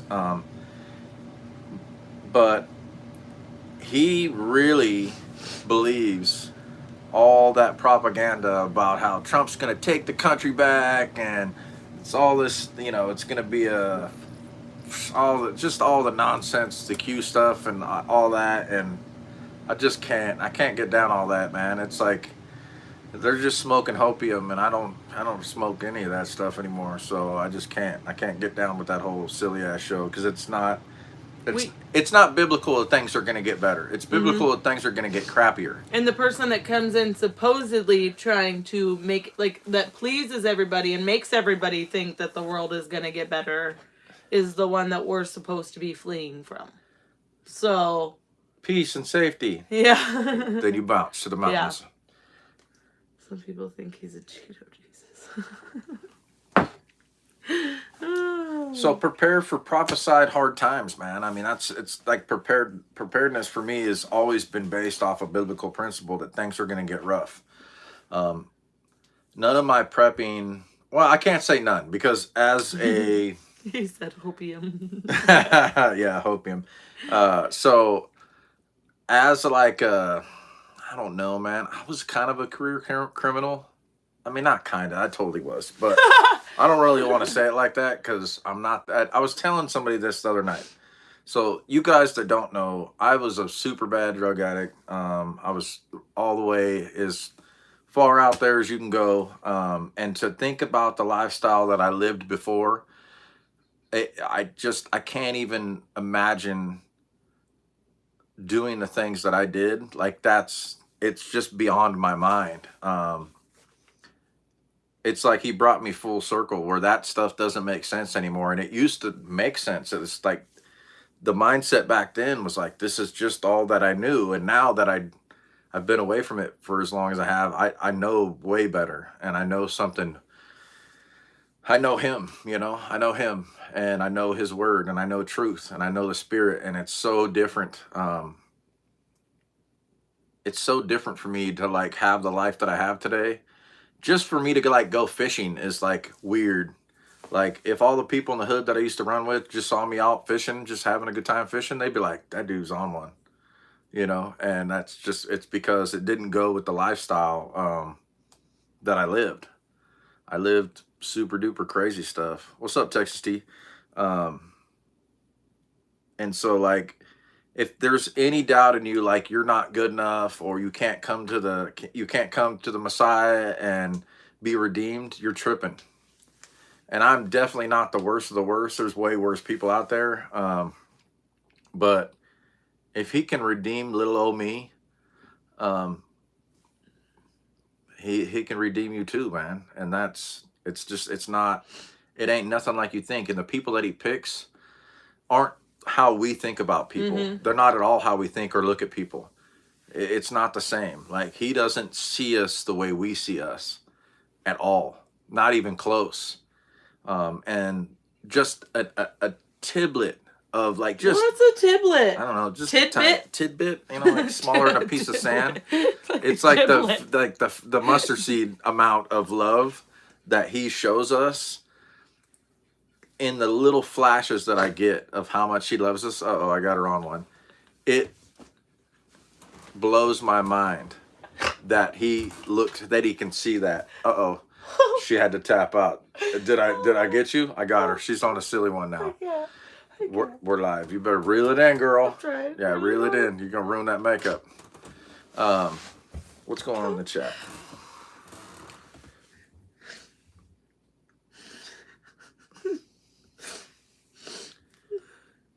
What? I can't focus. You know, I think like the way that I comprehend how he looks at us it's like how much of our flesh we give into and how much of our spirit that we give into. And it's like the spirit's way more powerful than the flesh. And so when we respond to it, I think that's the stuff that he sees. He sees our heart condition. He sees the inner man, that your soul, you know, he sees the beauty of you, and he sees the battle of the flesh and your spirit, you know, and what that looks like. And so, like, all seeing everything, the creator, he's, you know, he sees us like through and through, you know, like there ain't nothing we wear that he can't see right through. Whether that's clothes or a front that we put on, like who you are, he knows you. And he came to me at a funky time in my life, knowing that I was about to get worse, and was like, hey, I'm here and I love you. I've been here the whole time. And so I had a burning bush moment that not everybody gets. But I had one for whatever reason. And that it changed everything about me. The prejudice I had towards the word Jesus and the Bible and all of that stuff was instantly like that, gone. And I couldn't see the world the same anymore. I just couldn't. And so however I pictured stuff before, it didn't ever, I couldn't pretend to not see it anymore. I just couldn't. And I tried to like drink it and drug it away.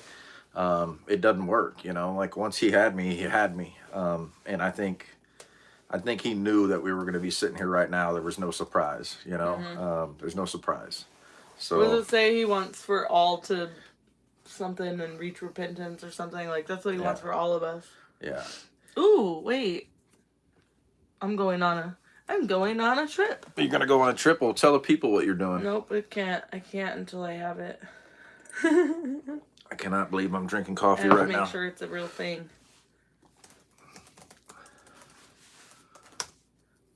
Oh, nope, I lost it. Oh, okay, cool. What's going on? Hey, read the chat for me. Tiblets official. Tiblets. Dude, listen, man. I'm gonna make some stickers and some hats, and it's gonna have all that on there. I was looking up something on a map today, and there was a thing that said community bidling. Yeah. Instead of community building, it said community bidling. All right, so just give me like a thumbs up or a yes if you guys think I should do buckets and Bible shirt that say nerd out with the word out. Oh gosh, what was I'm curious. There's 47 people here in the chat, and if it's worth it and you guys would be interested in something like that, I'll totally do it. Nerd out with the word out. Yeah, just do buckets and Bibles and then nerd out with the word out or something. We'll do something cool. I found it. 2 Peter. Maybe we'll get that dude Alex to draw us up something cool. 2 Peter. Oh, a panda. What a tactical panda. No. That where am I? Tactical panda. Oh, that's another one. 2 Peter. There we go. All right. So how many do we get there so far? Okay, so this one, 2 Peter 3:9. The Lord, I'm sorry, it's ESV. Don't be offended. The Lord is not slow to fulfill his promise, as some count slowness, but is patient toward you, not wishing that any should perish, but that all should reach repentance. And then when you go back into Acts, we're going to Peter's vision. All right. Acts 11, it's right after Peter's vision. Okay, so it looks like there's a gaggle of people that think we should do it. So I might have to start making some stuff, man. Okay, wait. I think it'll be fun. So plus I need some new shirts anyhow. That all should reach repentance. And then if you go back into Acts 11, they say, and after, he's like, hey, Gentiles are allowed too. And it says, when they heard these things, they fell silent and they glorified God, saying, then to the Gentiles also, God has granted repentance that leads to life. So all should reach repentance. Like the whole point, I'm just on a sidetrack here. The whole point is literally that we have been granted repentance. Yeah, so that we can come back to the Father's ways. Yeah, and then he's like, he just wants everybody to come into repentance. Like, that's the whole point. It's like we're all repenting from sin. And what's sin? It's like breaking the commandments, breaking the Torah. Yeah. Right? I'll buy 2 more than a tablet. Hey, Shalom, Texas T. I'll see you soon, bro. Yeah, so I don't know, I don't know. Have Lucia make them, somebody said. Oh, maybe. I don't know. I might do something local. We'll see. We'll see how that looks. I know they've been super busy. I used to say random panda when answering chats, and then one day, boom, there was a real random panda. Super random. A tablet of buckets and Bibles. This is pretty much how Panda stuck also, by the way. It just worked. Okay, so... used to be a 3 a.m. Jack and eggs. With the fucking Hold on. Carolyn Food Forest 3.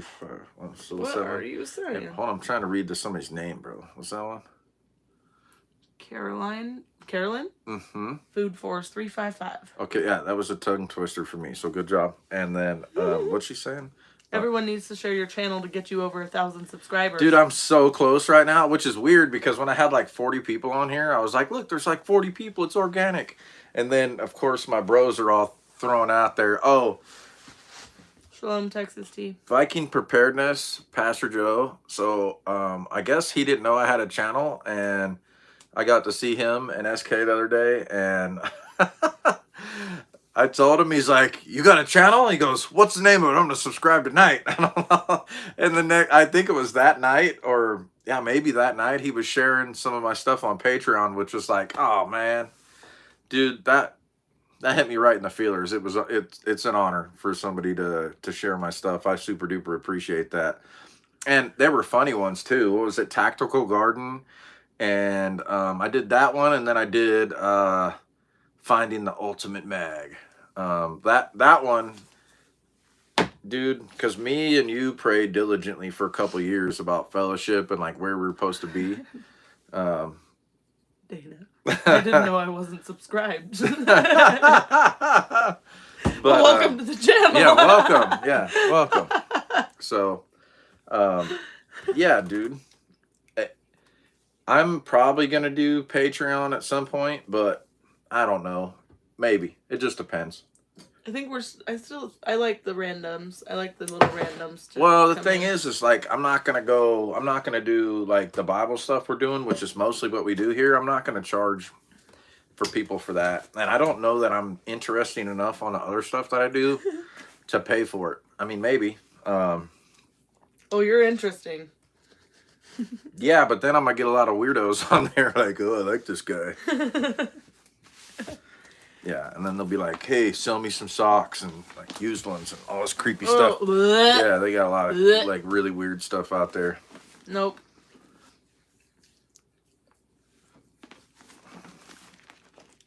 Don't talk about socks. Sorry. I disappeared. No feet.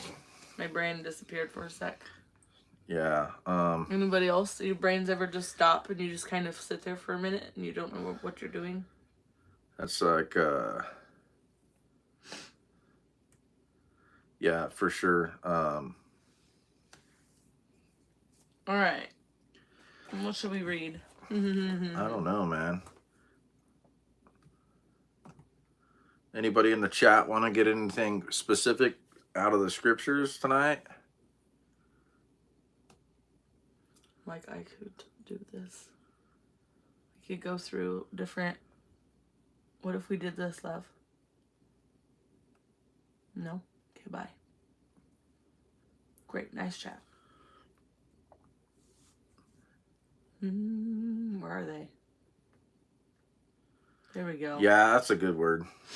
Let it build up first. We'll see.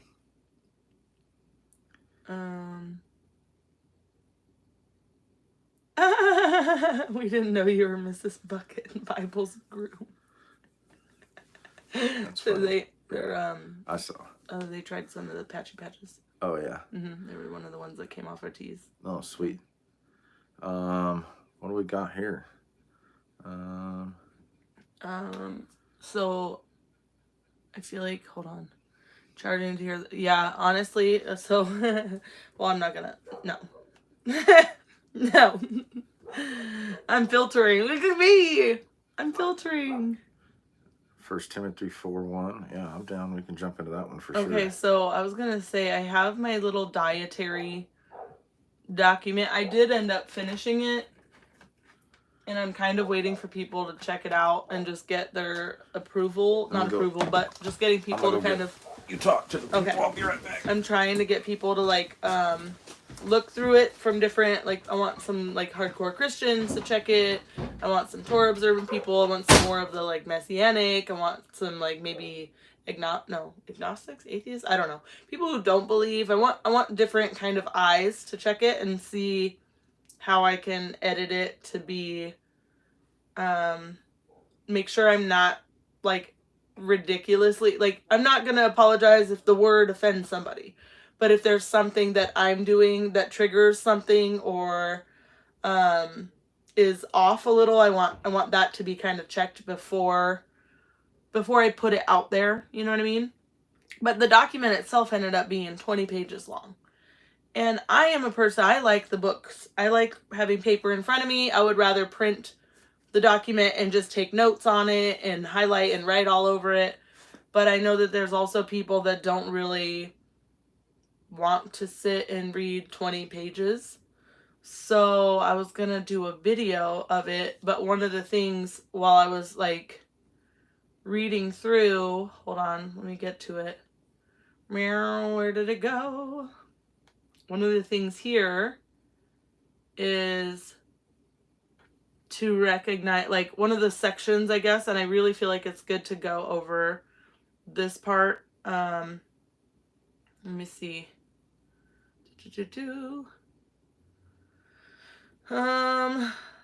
So this is like, I ultimately made a section of just like, how do we recognize like the enemy, right? And like, how does he kind of appear in, what's the word, denominations or congregations or groups or whatever. And to me, these ones are just good, like, oh, I guess, I don't know. I guess we don't have to. My brain is moving faster than my mouth can, and it's not on the same page. Like, my brain is already past all of this, and so now I'm trying to, like, get my mouth to close the sentence because my brain is already gone. This is the ADHD brain. We're on to the next subject, so all of that was a waste of time. You're welcome. I'm not good at this. I need him to hurry up and come back.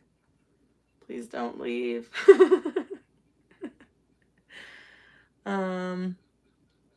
Okay, so I hear him. He's coming back. Charting to hear the Father's word is just not right. Yeah. I was actually, that's part of why I brought the document thing up, because it's a lot, you know, like, it's a lot to do. Like, in this thing, I'm like, oh, well, maybe I can make a book, right? Because I want to do all the different subjects. I want to do the dietary laws. I want to do Sabbath. I want to do the feast days. I want to do Paul. I want to do all this stuff to be able to send it to like the more Christian believers and let them study it for themselves. But it's really hard because I'm like, well, what, I talked to my brother about it and I'm like, I want to hurry up and get this done. And he's like, if this is something that you're going to be doing, you're probably going to be doing it like your whole life. It's not going to be just a 1 month period because it's very time consuming. There's a lot of research that has to go into it. And I was like, oh, well, maybe I could make it into a book. I know a book publisher. Maybe I can make it into a book and then I could sell the book. And then it's like, well, okay, but then you're just like literally like you're what's the word? You're stealing the Father's word and selling it. You know what I mean? So that was kind of when they're talking about not making money off of the word. That's really hard because you're like, well, this is time. I'm putting in time here, and then it's like, Nah. If it comes down to like that is like the, I guess, calling or whatever, then I do believe that we'll be provided for financially. You know what I mean? Yeah, I'm not gonna. So that's the thing is, if I go out and witness to people, whether it be on this platform or any other, I'm not looking to get paid. The Father's always provided what I need right on time, and sometimes He makes me wait, and it's for a reason. And I would feel so crappy about that. I couldn't get paid if I was, not that I ever would, if I was a pastor to a congregation, or I went and gave a sermon somewhere. I would never want to get money for that. My hands, these guys right here, I know how to make money with those in a legal fashion. So it would still be a helpful manual. The issue would be like, I could totally keep it in just a document. So my issue, honestly, I know it sounds terrible.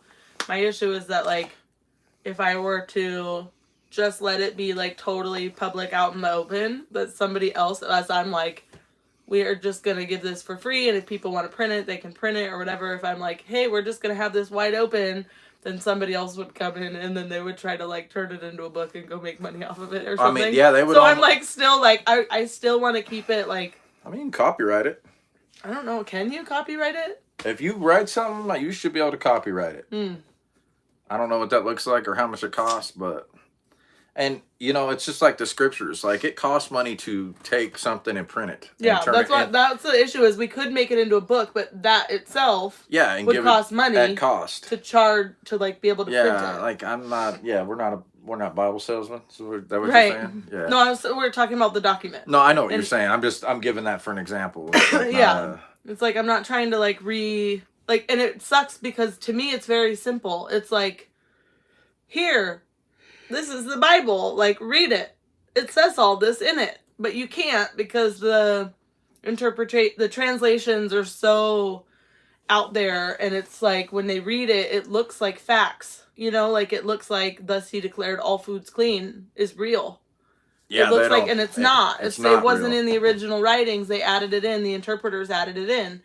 And so, like, you want to be able to, like, explain that because, like, Paul is very confusing, but you can use Paul's writings to answer Paul's writings. Like, what is the one he's talking about? The weak in faith, Romans 14. It's like, the weak in faith, abstain, blah, blah, blah. But, like, if you go back into 1 Corinthians, he's literally talking about food offered to idols, and he's using the same exact wording, And so when you read Romans 14, it really does look like he's saying people who abstain from pork are weak in faith. And when you go into 1 Corinthians, he's explaining that it has nothing to do with pork. It's about food offered to idols. So it's like, I don't want to rewrite the word, but I do want to make sure there's a way to, like, know where, like, what does it actually say? Because for somebody like me, when he came to me and said, we're not supposed to eat pork, and I was like, that's the Old Testament, and he said, prove it. The way that I know how to research, it brings in every, that's not really how it happened, though. I mean, in summary. In summary, sure. The summary was that. Well, I mean, it was like, it was me going, hey, I'm super convicted. I don't think we're supposed to be eating pork. It says forever through your generations. And I told you, and you're like, we're under grace, not the law. And he spent about, seriously, no less than 45 minutes lecturing me about this. And I sat quietly and listened. At the end, I said, okay, well, I'm not going to do it. And I'm not going to eat it. And I said, I also don't want it in the house. I said, you do what you want. And she spent 3 days. I thought it was like a week, but it was like 3 days trying to prove that that stuff didn't apply. And she came to the way. Yeah. Just by reading the word. She's like, no, it actually. But I did have to, because, you know, the internet is hard. So you want to find, like, you see the verses that are like, hey, this literally looks like it's saying, don't, or that we can eat whatever, right? But, like, there is the information out there that explains it, but it's so hard to find it. Like, you have to rabbit hole a little bit. And that, to me, is where my frustration is that the people who have translated the word, like the meanings, like even the name, like Yeshua, like that means salvation. That was, or Yehoshua, that was the name of Joshua. Yeah. Like Joshua, if we were to translate Yeshua's name into English, his name would be Joshua. Yeah. And that means salvation. And so when the Father in the Old Testament is talking about my salvation, he's saying Yeshua or Yehoshua or whatever, however you want to pronounce it. But we lose that in translation. Big time. And we don't have to. We shouldn't have to. It should be something that is translated properly that we can see. You know what I mean? Like, we should be able, because we don't speak Hebrew, and even if we did, like, even if you go onto a basic... There should be more cliff notes of why the conclusion of this translation is what it is. Yeah. Yeah, I mean, I would think that would be super helpful, but then, I mean, I don't know. I know that if he wants you to know, whether you have a whatever kind of thing, you're going to see truth. And the more you dig, the more he shows you. And then it's like now, it's like feast days. So like learning about feast days, we didn't know anything. The easy one to kick off on feast days is Sukkot. It's super easy to kick off on that. It's way harder to kick off on like Passover or Atonement, you know, like it doesn't really, those ones pack a punch for me because they mean something that I never thought, and I never, like the digging and the sifting through my flesh and through BS and through false doctrines, those like hit me super hard. Sukkot's like, it's like a huge party at the end of a season, man. It's super cool till you get to like when you're coming into the Shemitah year, and then you're gonna hear the Torah through that whole setting. And I don't know if it's the entire Torah. I think it's certain parts of the Torah. I wouldn't be opposed to the whole Torah during Sukkot. I think it would be a tough to get through the whole thing in 8 days. Maybe if it was running around the clock. Is it the whole? I don't think so. I think somebody said it is. Deuteronomy somewhere. I think it's just something. It might have been going back over Deuteronomy. Yeah, it's probably just doing Deuteronomy, or at least the chapters pertaining up to the Shemitah year, which is super interesting too. Here, let's see.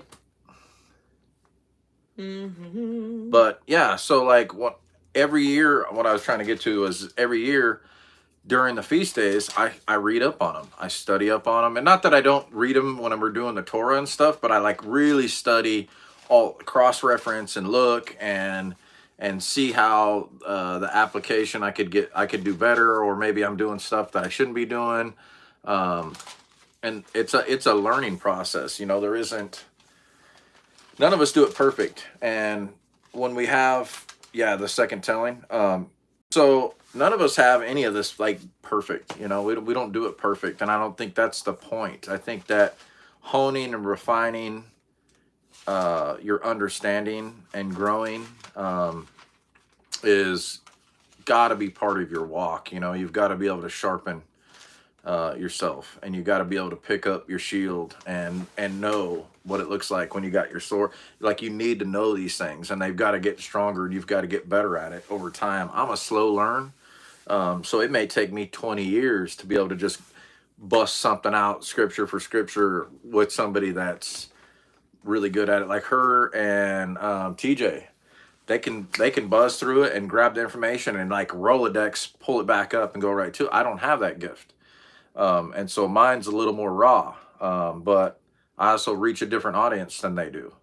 And that's my giftings and talents. It's like, if you don't know how to read and you're like, there's nowhere in the scripture that says you have to read the Torah to find salvation. You just have to do it. And it says that faith comes through from hearing the word, not reading, from hearing it. So when you hear it read, your faith is built. And so I hear it, and I love it. And, praise the Most High for audio Bibles. I need to get one that's specific for that and have that thing in a Faraday cage so that I can always do that. I mean, I can read. I've heard it enough times now that I can read it and still grasp most of it. But there's certain parts. I mean, there's like little catches that I hear audibly that I don't hear when I'm trying to read it myself, or even if I'm trying to follow along versus just listening. Those are all, they all study a little bit different. I'm also sucky about tying different stuff together. Okay, so here. Yep. I'm going backtrack. Go ahead. My brain zooms in wherever I stop, and then I have to pick back up. So where are you at? So this is Deuteronomy 31, starting at verse 9. Then Moses wrote this law and gave it to the priests, the sons of Levi, who carried the ark of the covenant of Yahweh to the elders of Israel. And Moses commanded them, at the end of every 7 years, at the set time in the year of release, at the feast of booths, Sukkot, when all Israel comes to appear before Yahweh, your Elohim, at the place that he will choose, you shall read this law before all Israel in their hearing. Assemble the people, men, women, and little ones, and the sojourner within your towns, that they may hear and learn to fear Yahweh, your Elohim, and be careful to do all the words of this law, and that their children, who have not known it, may hear and learn to fear Yahweh, your Elohim, as long as you live in the land and you are going over the Jordan to possess. So when he says Moses wrote this law, this is like Deuteronomy 31.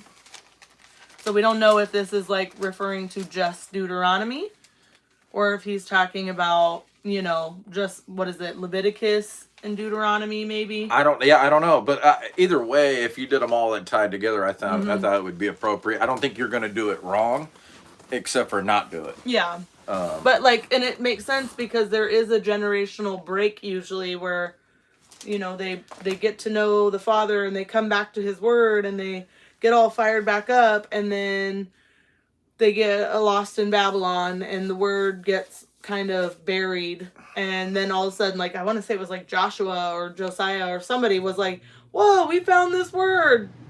We should start doing it. Look, let's try to do this stuff that's in here. Yeah. Hey. So for every 7 years, it's a law to be read, to be reminded of the word. So here's another thing too, is I know some people are like, hey, when I came into the land that I got or that I got blessed with, that's when I'm going to do it.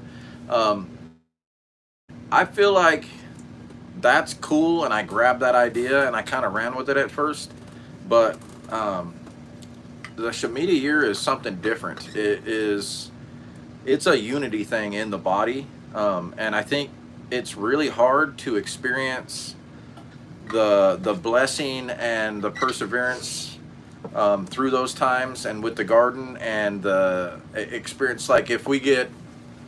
If it's the Shemitah year and our crop is crazy, this is the last one we're coming into the Shemitah, and it's super crazy, and we're able to can all this stuff and put it back, and we're able to live off the stuff that we've got built up in our little prepper pantry. We're able to live off of that without planting a garden, and we're able to make it that time while we're letting the land rest. And if I'm not experiencing that with my neighbor, and we're going through the same thing at the same time, then where's the unity? Because if I'm doing it this year and then you're doing it another, we don't even get to see that. There's nothing that we're walking through. That's not the time where the land, and it's not our land, but the land gets to rest. He said, you're going to be exiled, and then my land will get rest. And so check this out. So last year, I think, was Judah's Shemitah year count. I think it was last year. And last year, because we weren't following on that stuff, we were kind of following with, well, whenever we decide to do it, we'll just do it together kind of thing, or whoever's land, whatever, it doesn't, we're still trying to figure it out. When that happened, I really watched, because I had a little like, I didn't know what to do, and I watched, and we tried to have a little container garden, and it sucked. And a whole bunch of people that tried to have gardens, it sucked too. And it was just a bad year. I mean, really bad. The bugs were bad. It just didn't. It wasn't really it wasn't fruitful. And I don't know about crops and all that kind of stuff. I didn't really track that a lot, a little bit, but not a whole bunch. But if you guys saw our tactical garden video, that was what, like a month ago? Yeah. And our garden is exploded. I mean, it's doing so good this year, and she's a beast. She loves that. But I don't know, you know, it's kind of a trip. So my theory on a lot of this stuff is the renewed covenant is between Judah and Israel. So we're grafted in, so that makes us Israel. And so Judah is our big brother. So they've been counting the longest. Who's counting the Jubilee? The year before last. Either way, that year was sucky too. Really, really bad. It was the year before last, question mark. So I think it was last year. I could be wrong. It might have been the year before.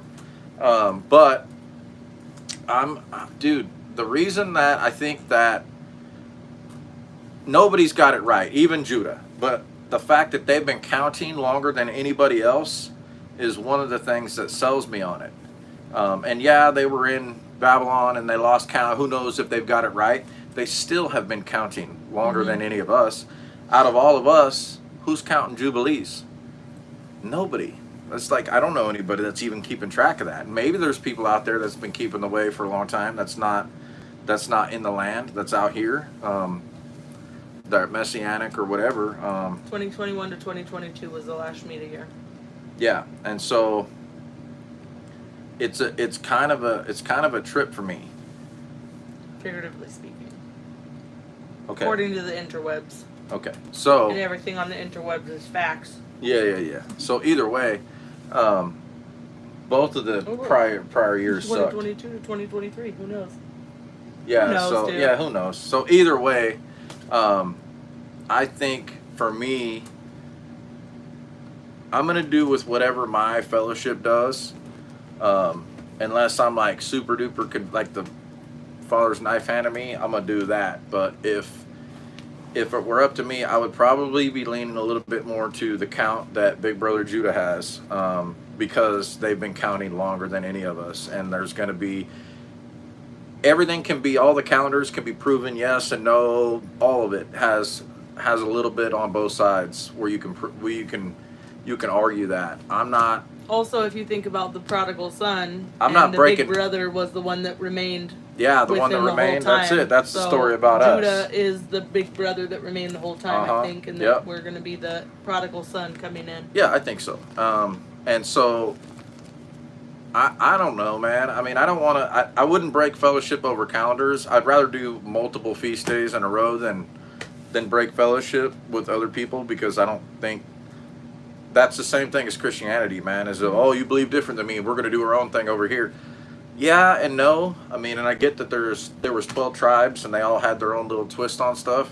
I get it, but I also think that there's got to be unity in the body. At least on the big stuff, man. On the big stuff for sure.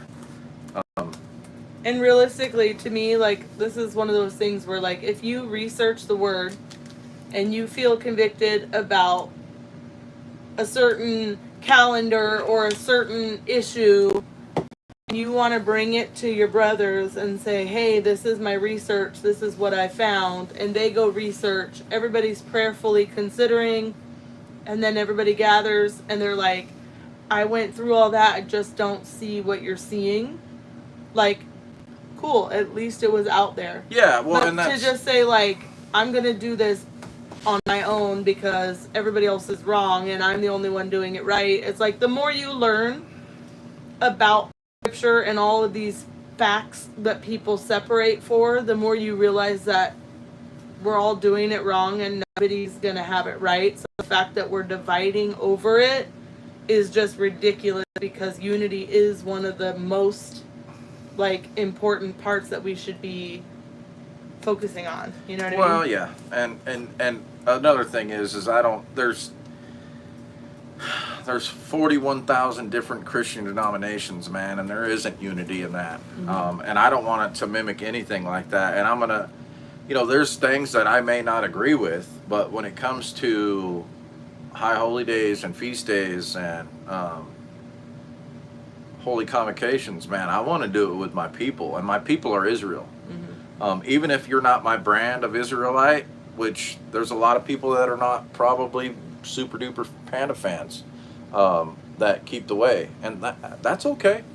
I mean, I that's okay. I'm not everybody's flavor, but I still think that we should be doing it in unity somehow. We should find a way to mesh with other little parts of the body, whatever that is, Okay, so here, 1 Corinthians 1:10. I appeal to you, brothers, by the name of our Lord Yeshua Messiah, that all of you agree and that there be no divisions among you, that you be united in the same mind and the same judgment. 1 Peter 3:8. Finally, all of you have unity of mind, sympathy, brotherly love, a tender heart, and a humble mind. Psalm 133:1. Behold how good and pleasant it is when brothers dwell in unity. Ephesians 4:3. Hey, there's a song about that. Yeah, there is. That's a song about that. I love that one. Ephesians 4:3. Eager to maintain the unity of the Spirit in the bond of peace. Philippians 2:2. Complete my joy by being of the same mind, having the same love, being in full accord and of one mind. So, I mean, there's a lot. I mean, it keeps going. Yeah, but there's it a goes. lot. Like, the fact that people are like, I'm right, you're wrong, bye. Like, it's different if a brother's in, like, sin. You've tried to address it. You've followed Matthew, whatever 18. Whatever it is. You followed that to, like, handle the situation, and they still are in sin, and you're like, we're not going to fellowship. But when you're just like, well, we don't agree, so you must be a sinner. Like. Or just to look down your nose at somebody because they don't see the same thing you see or believe the same thing you believe. Yeah. I think that's one of the big things. It's like, so when we get random people, which probably in the next live I'll have the phone turned up because I want random people to jump in and see this and see what we talk about, and it gives us an opportunity to witness. And in that, I try to remind people to not beat up Christians, even though they don't. If they're blowing the chat up, mods, yeah, put them in timeout, or if they get real bad, you can boot them.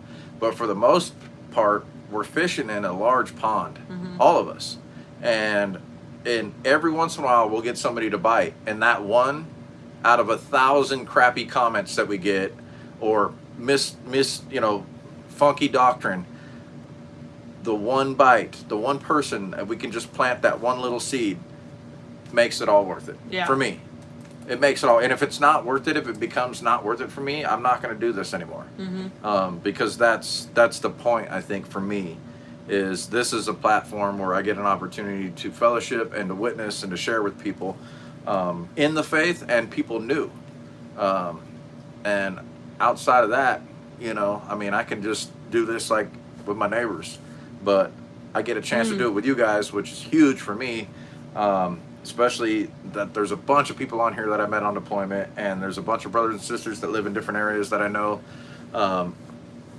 But fishing in a large pond is what I'm doing. That's kind of my thing. And if you guys saw any of the videos that I did that are very catchphrasy, like I did one with Tactically Torah, and I did a video with him, and I had a little bit of a rant because I was flipping through the YouTubes while we were cruising to go get materials at work, and I just saw like just these false doctrine things, these little funky Big C church stuff coming through, and I was like, man, that's not even close to what the scriptures mean or say.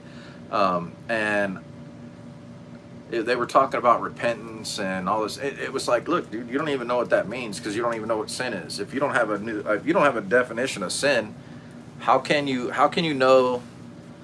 How can you say that you're going to get baptized and then repent when you have no idea what sin is? You're just throwing stuff out in the air. It's not biblical what you're doing. It may be meaningful. It may mean something to you, but it doesn't have a biblical backing. So how you feel about it is irrelevant. It's got to be backed up with the scriptures, for me. And I don't know all of this stuff, but I know what sin is, and it's going against the Father and his instructions. If he gives me a standard and a guideline to operate in, and this is for my people, this is where you're going to look like, you're going to be here. And I don't want to mean to like put you in a box, right? So but this is the guidelines. You got handrails here and you got handrails here. And you got to stay within the limits of what is acceptable as his people.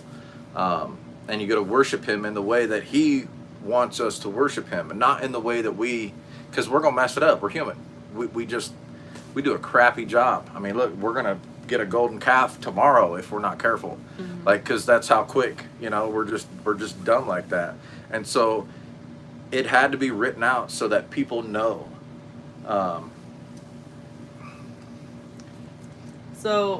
And I think for me, the thing that really resonated with me is there was so much gray area in Christianity. It's like, all right, well, I'm saved now. What do I do now?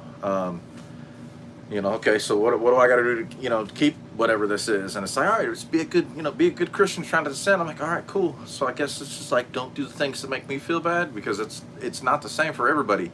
And if it's not the same for anybody, then we're just kind of making stuff up as we go, and that's why there's so much hypocritical BS in there. And I can't get down with that anymore. That's not truth. That's like made up, man-made doctrine and dogmas. That's not real stuff. The real stuff's in the scriptures. It's spelled out for us. It's clear. And the part that really got me is like, okay, now I see he is just. Mm-hmm. And he is righteous. He is just because the same set of rules that I got, my brother has. Yep. It's not like, well, I got to do these ones and you got to do those ones. It's not like that. There are different timings, though. You may have one, for our personal experience, you may have one person who's feeling convicted about providing for the family, being a good leader, being a good provider, and then you may have another person dealing with having money as an idol. And so that person is trying to let go of money being an idol and trying to trust the Father, mm-hmm. while this person is judging the other person, mm-hmm. because they're saying, no, you have to provide for your family and you're doing it wrong, and you're not being... Yeah, so let's clarify that, though. Mm-hmm. So the scripture's clear in the New Testament about what sin is. One of them is 1 John 3:4. Sin is lawlessness. If anybody commits sin, also commits lawlessness, or however it says. One of the other ones is it says, if you know the right thing to do and you don't do it, for you, that is sin. Mm-hmm. That is 100% your personal walk. Mm-hmm. Right? And otherwise you would be breaking Torah. It would be saying the specific law. Mm-hmm. That one is specifically for your personal walk. Mm-hmm. If he convicts you to not do something or to do something and you don't do it, for you, that is sin. If you know the right thing to do and you don't do it, that's sin. So that's your personal walk. And so everybody's personal walk is going to have a little bit different. But what's just is the Torah, right? Across the board, this is what it looks like. If you're a farmer, if you're a dad, if you're a son, if you're a husband, if you're a wife, whatever it is, those rules are the ones that we got. And they're the same for everybody. And we all grow in understanding and how we walk those things out, and we get better at it the longer we do it. The more we do it, the more we grasp an understanding of the scriptures and what that looks like, and how we tie the different things together on what that looks like. But your personal walk, yeah, man, you have to have. That's what the Ruach does. Mm-hmm. The Holy Spirit has shown me a whole bunch of different stuff that I can't go to my neighbor and be like, hey, I'm really convicted about this one thing, and so I don't think we should be doing this anymore. I can't force him to do that. I can't force my bros to abide by my personal conviction, because if I do, what have I done?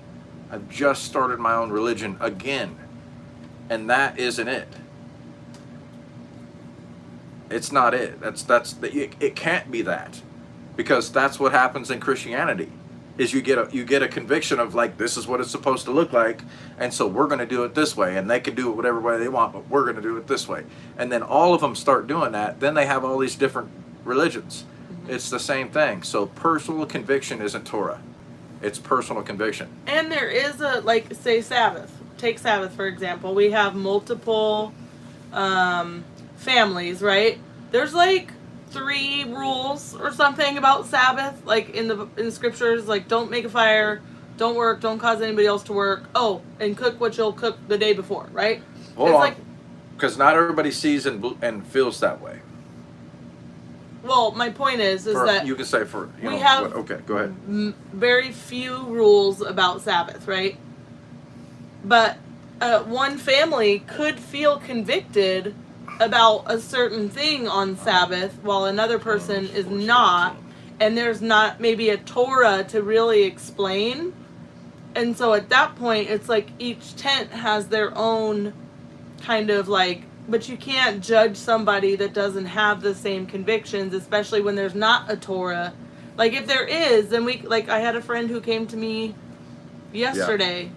Yeah, that's the one. What? Yeah. Yeah. I'm gonna have to look this up, but she saw my post on Facebook or something about Pokemon, and she's like, "Hey, I would encourage you to look into that and kind of look into the background of it and the meaning of the words and all of that." And she's like, "I hope I don't offend you. Like, I'm not being judgmental. Like, I just know that this is, something that." And in my mind, I'm like, I need that, right? Like, there's things that I see that other people don't. There's things that they see that I don't. Bro, and real. If there is truth in it, if there is weight, like if there's something going against the Father, because the enemy creeps in everywhere. He comes disguised as angel of light. He's like a roaring lion seeking whom he will devour, right? Like, look at the food stuff. Right. Like, look at the food stuff. How much do we learn from our people? Right. Right? Because there's so much, you have to study. Yep. And call. And Yep. like look up the different names that they convert from what things Yep. are to even learn what is unclean that's in food that they put in. And a lot of times you can call and they don't even know what's in it. Yeah. And so you can call, be on hold for 3 days, and then finally get through, and they're like, so we don't know if it's beef or if it's pork. Yeah. And you're just like, awesome, right? So but it's then out. if a new person comes in and they're like, oh, I got to get rid of all the pork, and you see them and they have like Lucky Charms, you could be like, hey, I don't mean to rain on your parade, but just be aware that Lucky Charms does have gelatin, which, you know what I mean? Anything pretty much with gummies or marshmallows or Jell-O, obviously, is going to have gelatin. Yeah. And so that, to me, is how we should build each other up. If there is a Torah, if you have, like, we're all on different levels. I've researched different topics. There's going to be other people who have went in rabbit holes on different topics that I haven't researched. So when we bring all of that knowledge and understanding together, it should be building everybody up. Yeah, and it's not, you don't take everything, right? Because like everything, like there's some stuff that people are super convicted on that I'm not the same. Like if it's clear, it's like, okay, this is undetermined if it's got pork in it or not. I'm gonna safeguard that and it's out. Yeah. You know, right? Until proven otherwise. But if it's proven, then it's got to be good to go. I just went through this with a bro. I had seen, what do you have? He had some kind of cereal, and I was like, oh, is that clean? And he's like, no, we checked this one. This one's different, and we're pretty sure it's clean. And so I had a bowl, and then the next day he was like, hey, man, I actually looked into that some more, and it's undetermined. I'm like, no! And he's like, I'm sorry, man. I just wanted to tell you before you went down and bought a bunch of it. No. And I was like, okay, it's cool, man. So, like, none of us do any of this stuff perfect. Yeah, and that to me is where, when the Christian people talk about the grace, and we can do whatever we want because we have grace, and that's not what the grace is for. Grace is for when you're done like me. The grace is for the Spirit living inside of us, and Ezekiel 36. It's for when the Spirit comes into us and starts teaching us the Father's ways. It's because we're going to mess up, because we have no idea what we're doing, because the world is full of lawlessness. It's very, very hard to figure out what the truth is. And we all have a common book that we know this is truth, but even that you have to get into translations because some people can get a little off in their wording. And so, like, if you just are a new believer And you read these verses where the Father's like, don't eat this abomination. Don't eat animals and make your soul abominable. Like all these things, you're like, yeah, I'm not going to eat that. And then you go over here and literally it says, thus he declared all foods clean. You're going to think that that part is 100% fact scripture because you're new and you don't understand yet. And so that's the part to me that's so like, that's where tribe is important. Because you take a new baby on fire and you want to encourage that fire, right? Like when I first came to Torah, they were quenching my fire. They were telling me no. They were telling me we don't have to do that. And I was so new, I was just confused. So I'm like, well, this guy has all these degrees and all this experience. He must know more than me. Yeah. So you believe him, right? And it's like we need to be here, not only a light for letting people know that they have redemption through Yeshua. We also need to be a light for bringing truth to people when it comes to keeping Torah. We need to be a light when it comes to people coming into Torah to encourage them in their walk. Because I always had my cousin. He was always in the background cheering me on when I was coming to Torah in the beginning of my walk before. And I ended up blocking him because the people taught me that I needed to because he was trying to bind me under the law. So, but like camping for 8 days and resting 1 day a week and fellowshipping and like not, like none of that is bondage. Like the bondage is literally our flesh. The bondage is sin through our flesh. And he's made a way where now we don't have to be slaves to our sin in our flesh because he's put the Spirit in us to guide us and convict us to take us out of that sin. Like to take our flesh so that we don't have to operate in our flesh anymore.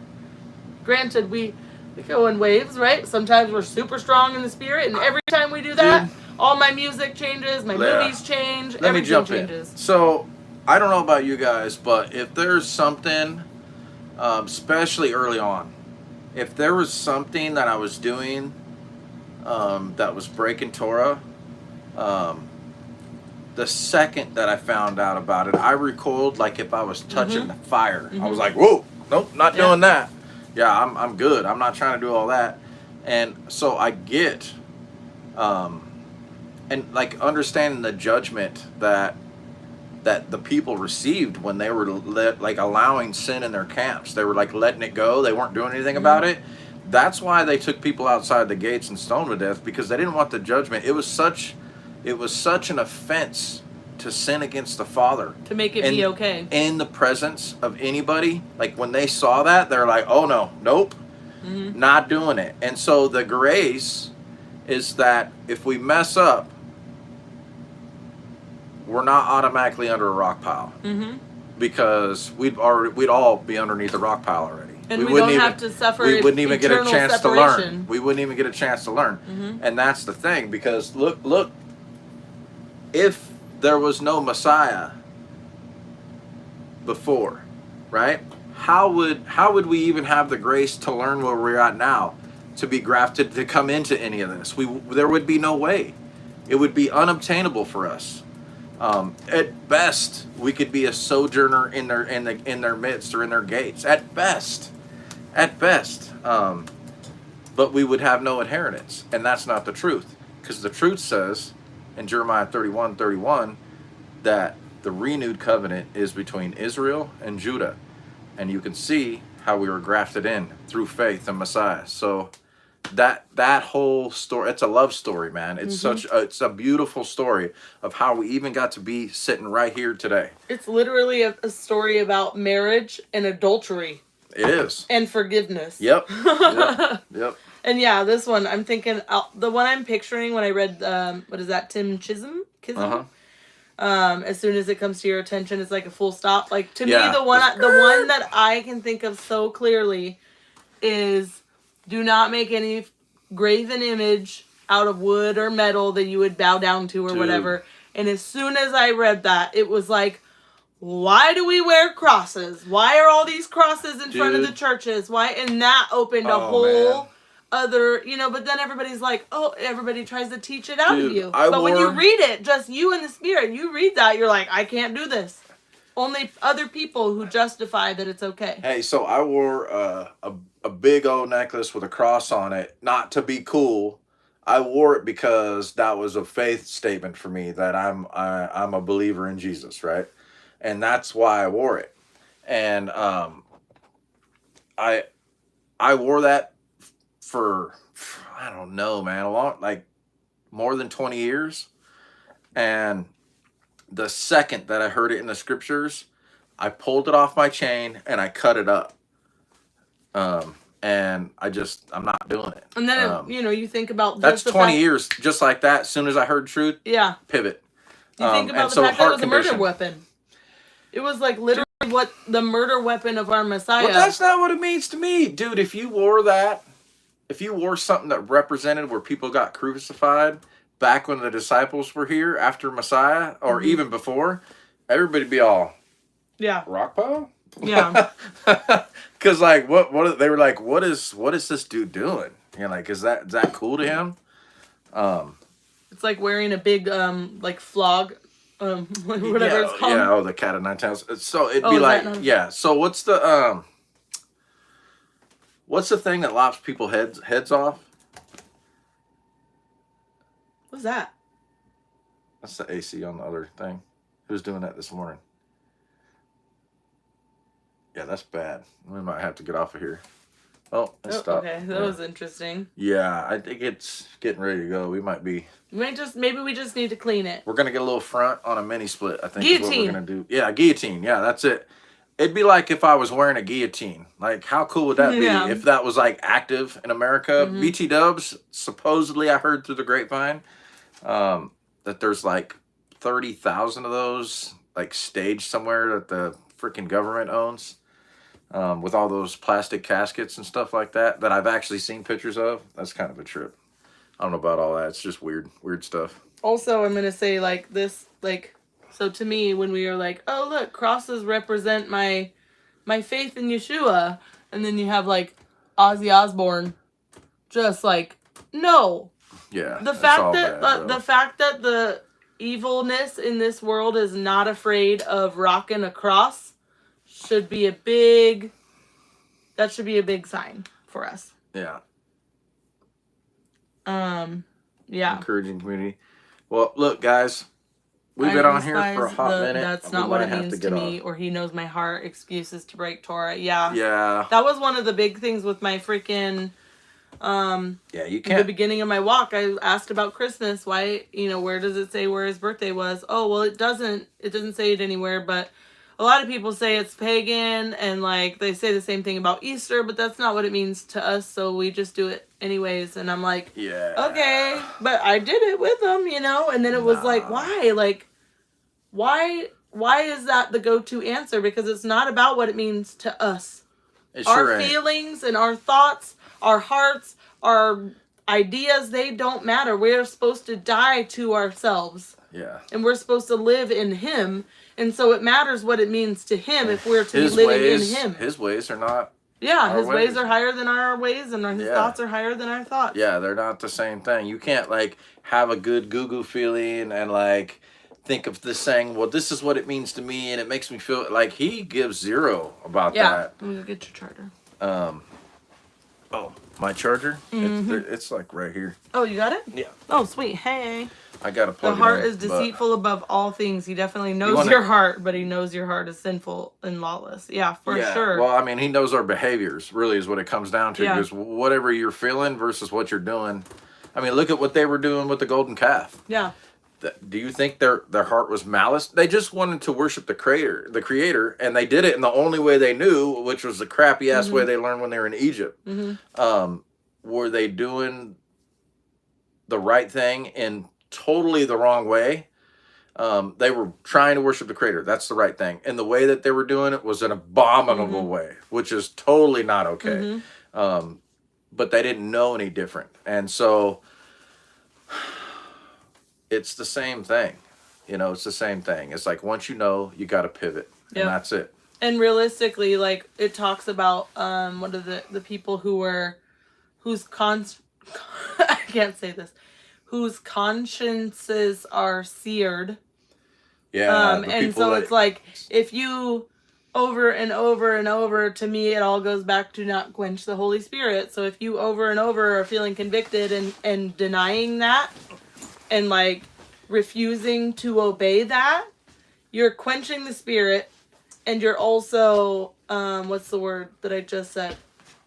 You're quenching the Spirit and something else. I lost it. My brain, you'll get this eventually. My brain is a little funny. It's also late. I mean, yeah, I've had a lot of sweet tea. It's almost 10. We should probably roll up. Probably get off of here. I feel like I feel like I like it. I like it. All right. Well, I don't know.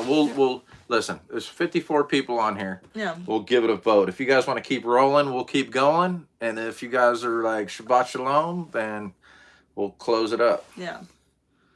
I'm good either way. Just so you know, I just don't want to run it till the wheels fall off if people are bored. Yeah. And I will add just a little to that before we, if we get answers. But what is it? Moses, the father said, hit the rock. He hit the rock. Then the father said, speak to the rock. And then Moses was mad at the people. So then he smacked the rock. And the father told him, because you did not believe in me, he's not going to the promised land. And we know with all of the works that the Father did through Moses, we know that Moses believed in the Father. But somehow that was still counted as unbelief. Because he submitted to his flesh. Yep. And his feelings. He went into flesh mode. He went into anger. He disobeyed the Father. And we're going to look, I think it's Hebrews. I'm going to find another one. I'll probably find it in about 5 hours and come back in on a random note that has already been moved on. I think it's in Hebrews though, but it confirms that, and it says that like they weren't allowed in because of their disobedience, and then in the same paragraph it says because of their unbelief. So like your disobedience is equal to unbelief. So when we say all we have to do is believe in Yeshua, and it's like, if you love me, keep my commandments. Like, all of it goes hand in hand. Obedience, repentance, submission, belief, faith. It's all the same thing. They all mean, if you love me, keep my commandments. Mm-hmm. Like, that is the summary of all of those. And it's hard when you have people who and it's really sad when you think about the fact that people literally say that if you try to obey the Father, that you are spitting on the cross. Oh. Because you're saying that his grace is not enough and that you have to prove yourself to him. And it's so heartbreaking, because the whole point, like Ezekiel 36, the whole point of him dying was so that we could be purified, so that the Spirit could live inside of us, so that the Spirit could teach us to walk in the Father's Because he knew we were going to fall short, right. And he didn't want us he didn't want us under a pile of rocks. Yep. He didn't want us cut off. He wanted a way back. He wanted to mediate for us, because the Messiah loves us and the Father loves us. He made a way. Yep. Where there was not a way, he made a way. Yep. And he says, the flesh, breaker. Yeah, right. Yeah, the flesh cannot submit to God's laws, and that the flesh cannot please God. But then it's literally right after it says, but you are not in the flesh, but in the Spirit. So we know that the flesh cannot submit to God's laws, but the Spirit can. So it's we have to allow, I feel like it's a muscle. I almost feel like the Spirit is almost like a muscle in us that we have to train, that we have to practice, that we have to strengthen. We can hear him better. As if we hear him and we are obedient, we hear him easier. We hear him without, what's the word? It's just instinct. You know what I mean? Yeah, obedient. But if we are disobedient, then we start we quench the Spirit, and we become our consciences become seared, and we don't hear him anymore.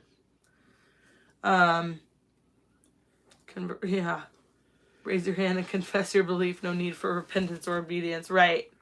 And that's a big thing, is what is discipleship? What is discipleship if all you have to do is nothing. Dude, that's such a good word, babe. Like, You're a beast for that. If we're not supposed to do anything, how are you supposed to disciple people? Because everybody, they will talk themselves in circles.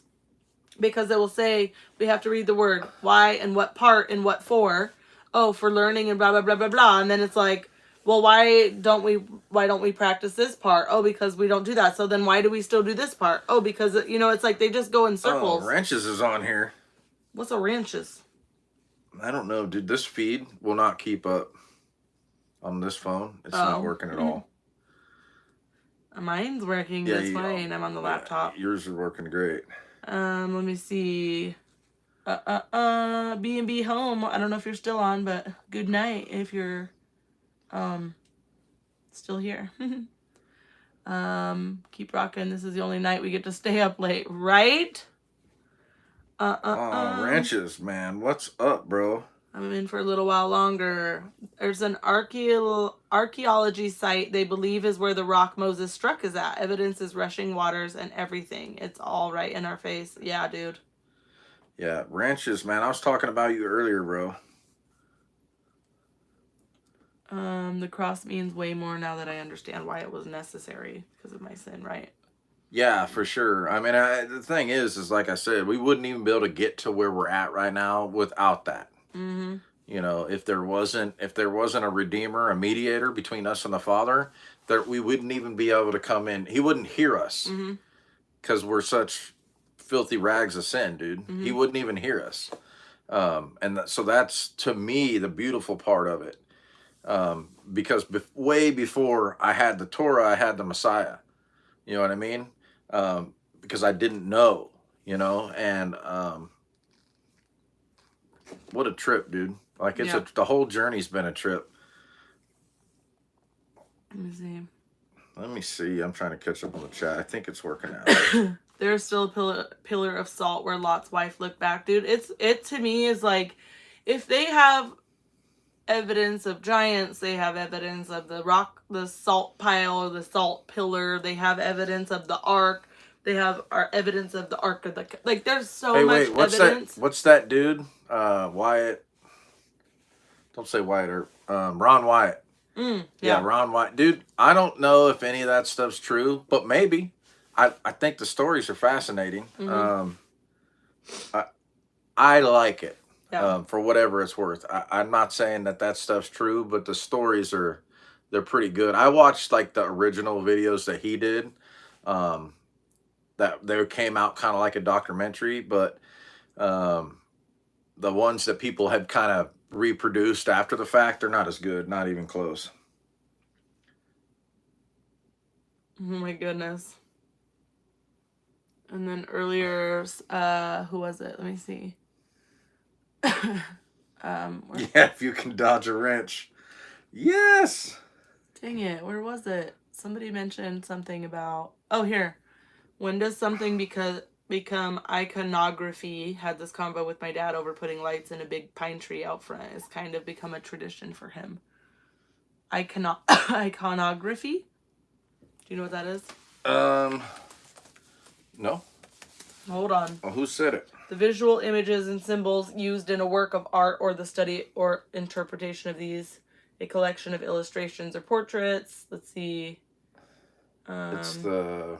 I got... for example, Christian religious painting, there's iconography of images such as the lamb, which represents Christ, or the dove, which represents the Holy Spirit. Yeah. So he's saying his dad was putting lights up on a big tree outside. I don't know.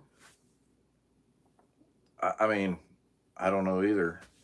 I don't... I would say it says don't make graven images of anything. I mean, it also says not to put, like, you know, I mean, there's a tree, it's in the ground, but it does say not to mess with evergreen trees and take them in your house and make them stand up and decorate them with silver and stuff like that. Like, it's, I mean, it's pretty much spelling out Christmas tree to me.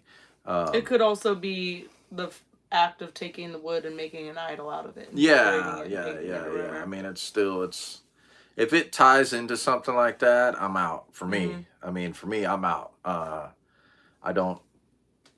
can't now because I've seen too much scripture that says that's a no-no, and I just don't want any part of it. And there's a lot of stuff that I used to do with my family. What's funny is my family was like, a lot of them didn't really like. My sister really liked Christmas, and my grandma. My stepmom, my dad, not so much. They weren't really, really big on it. My dad was a little bit, but now that me and her don't do it anymore, they're like, "Oh, we really missed you at Christmas," and I'm like, "Dang, man, that freaking sucks." And like, I get it, but it's also like, I'm not gonna do it, and I'm not gonna expose my kids to it. There's two of my littles that they don't remember any Christmases, and if they do, it's super vague. My oldest little does, but is way over it. Like, it's not a thing anymore, so they don't even feel like they're missing out, and they understand because we explain to them with the scriptures why we don't do those things. But they also get to do a crap ton of other really cool stuff, that like go camping for 8 days. Yeah, like Sukkot, and like all the like trumpets and first fruits and like, just there's a ton of stuff they get to do that other kids don't do. I'm gonna go like, I need a better light on this BB gun that I have.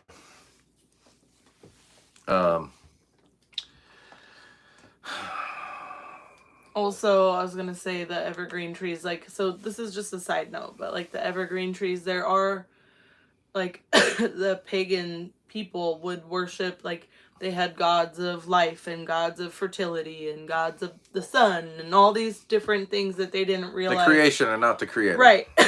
So like evergreen trees, some of them represented fertility and some of them represented like everlasting life and all of this stuff. Like, there's a lot of paganism in the way that things were used. And so ultimately, when we are decorating a tree, we're like, we're worshiping the creation again rather than the creator.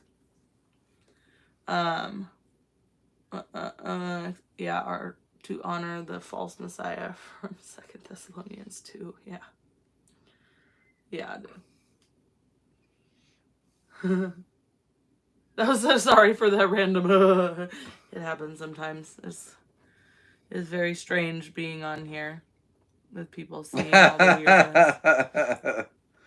1,000 lumens for sure, or even 1,200, which is on some of my thingamajiggers. But yeah, I got a really cool.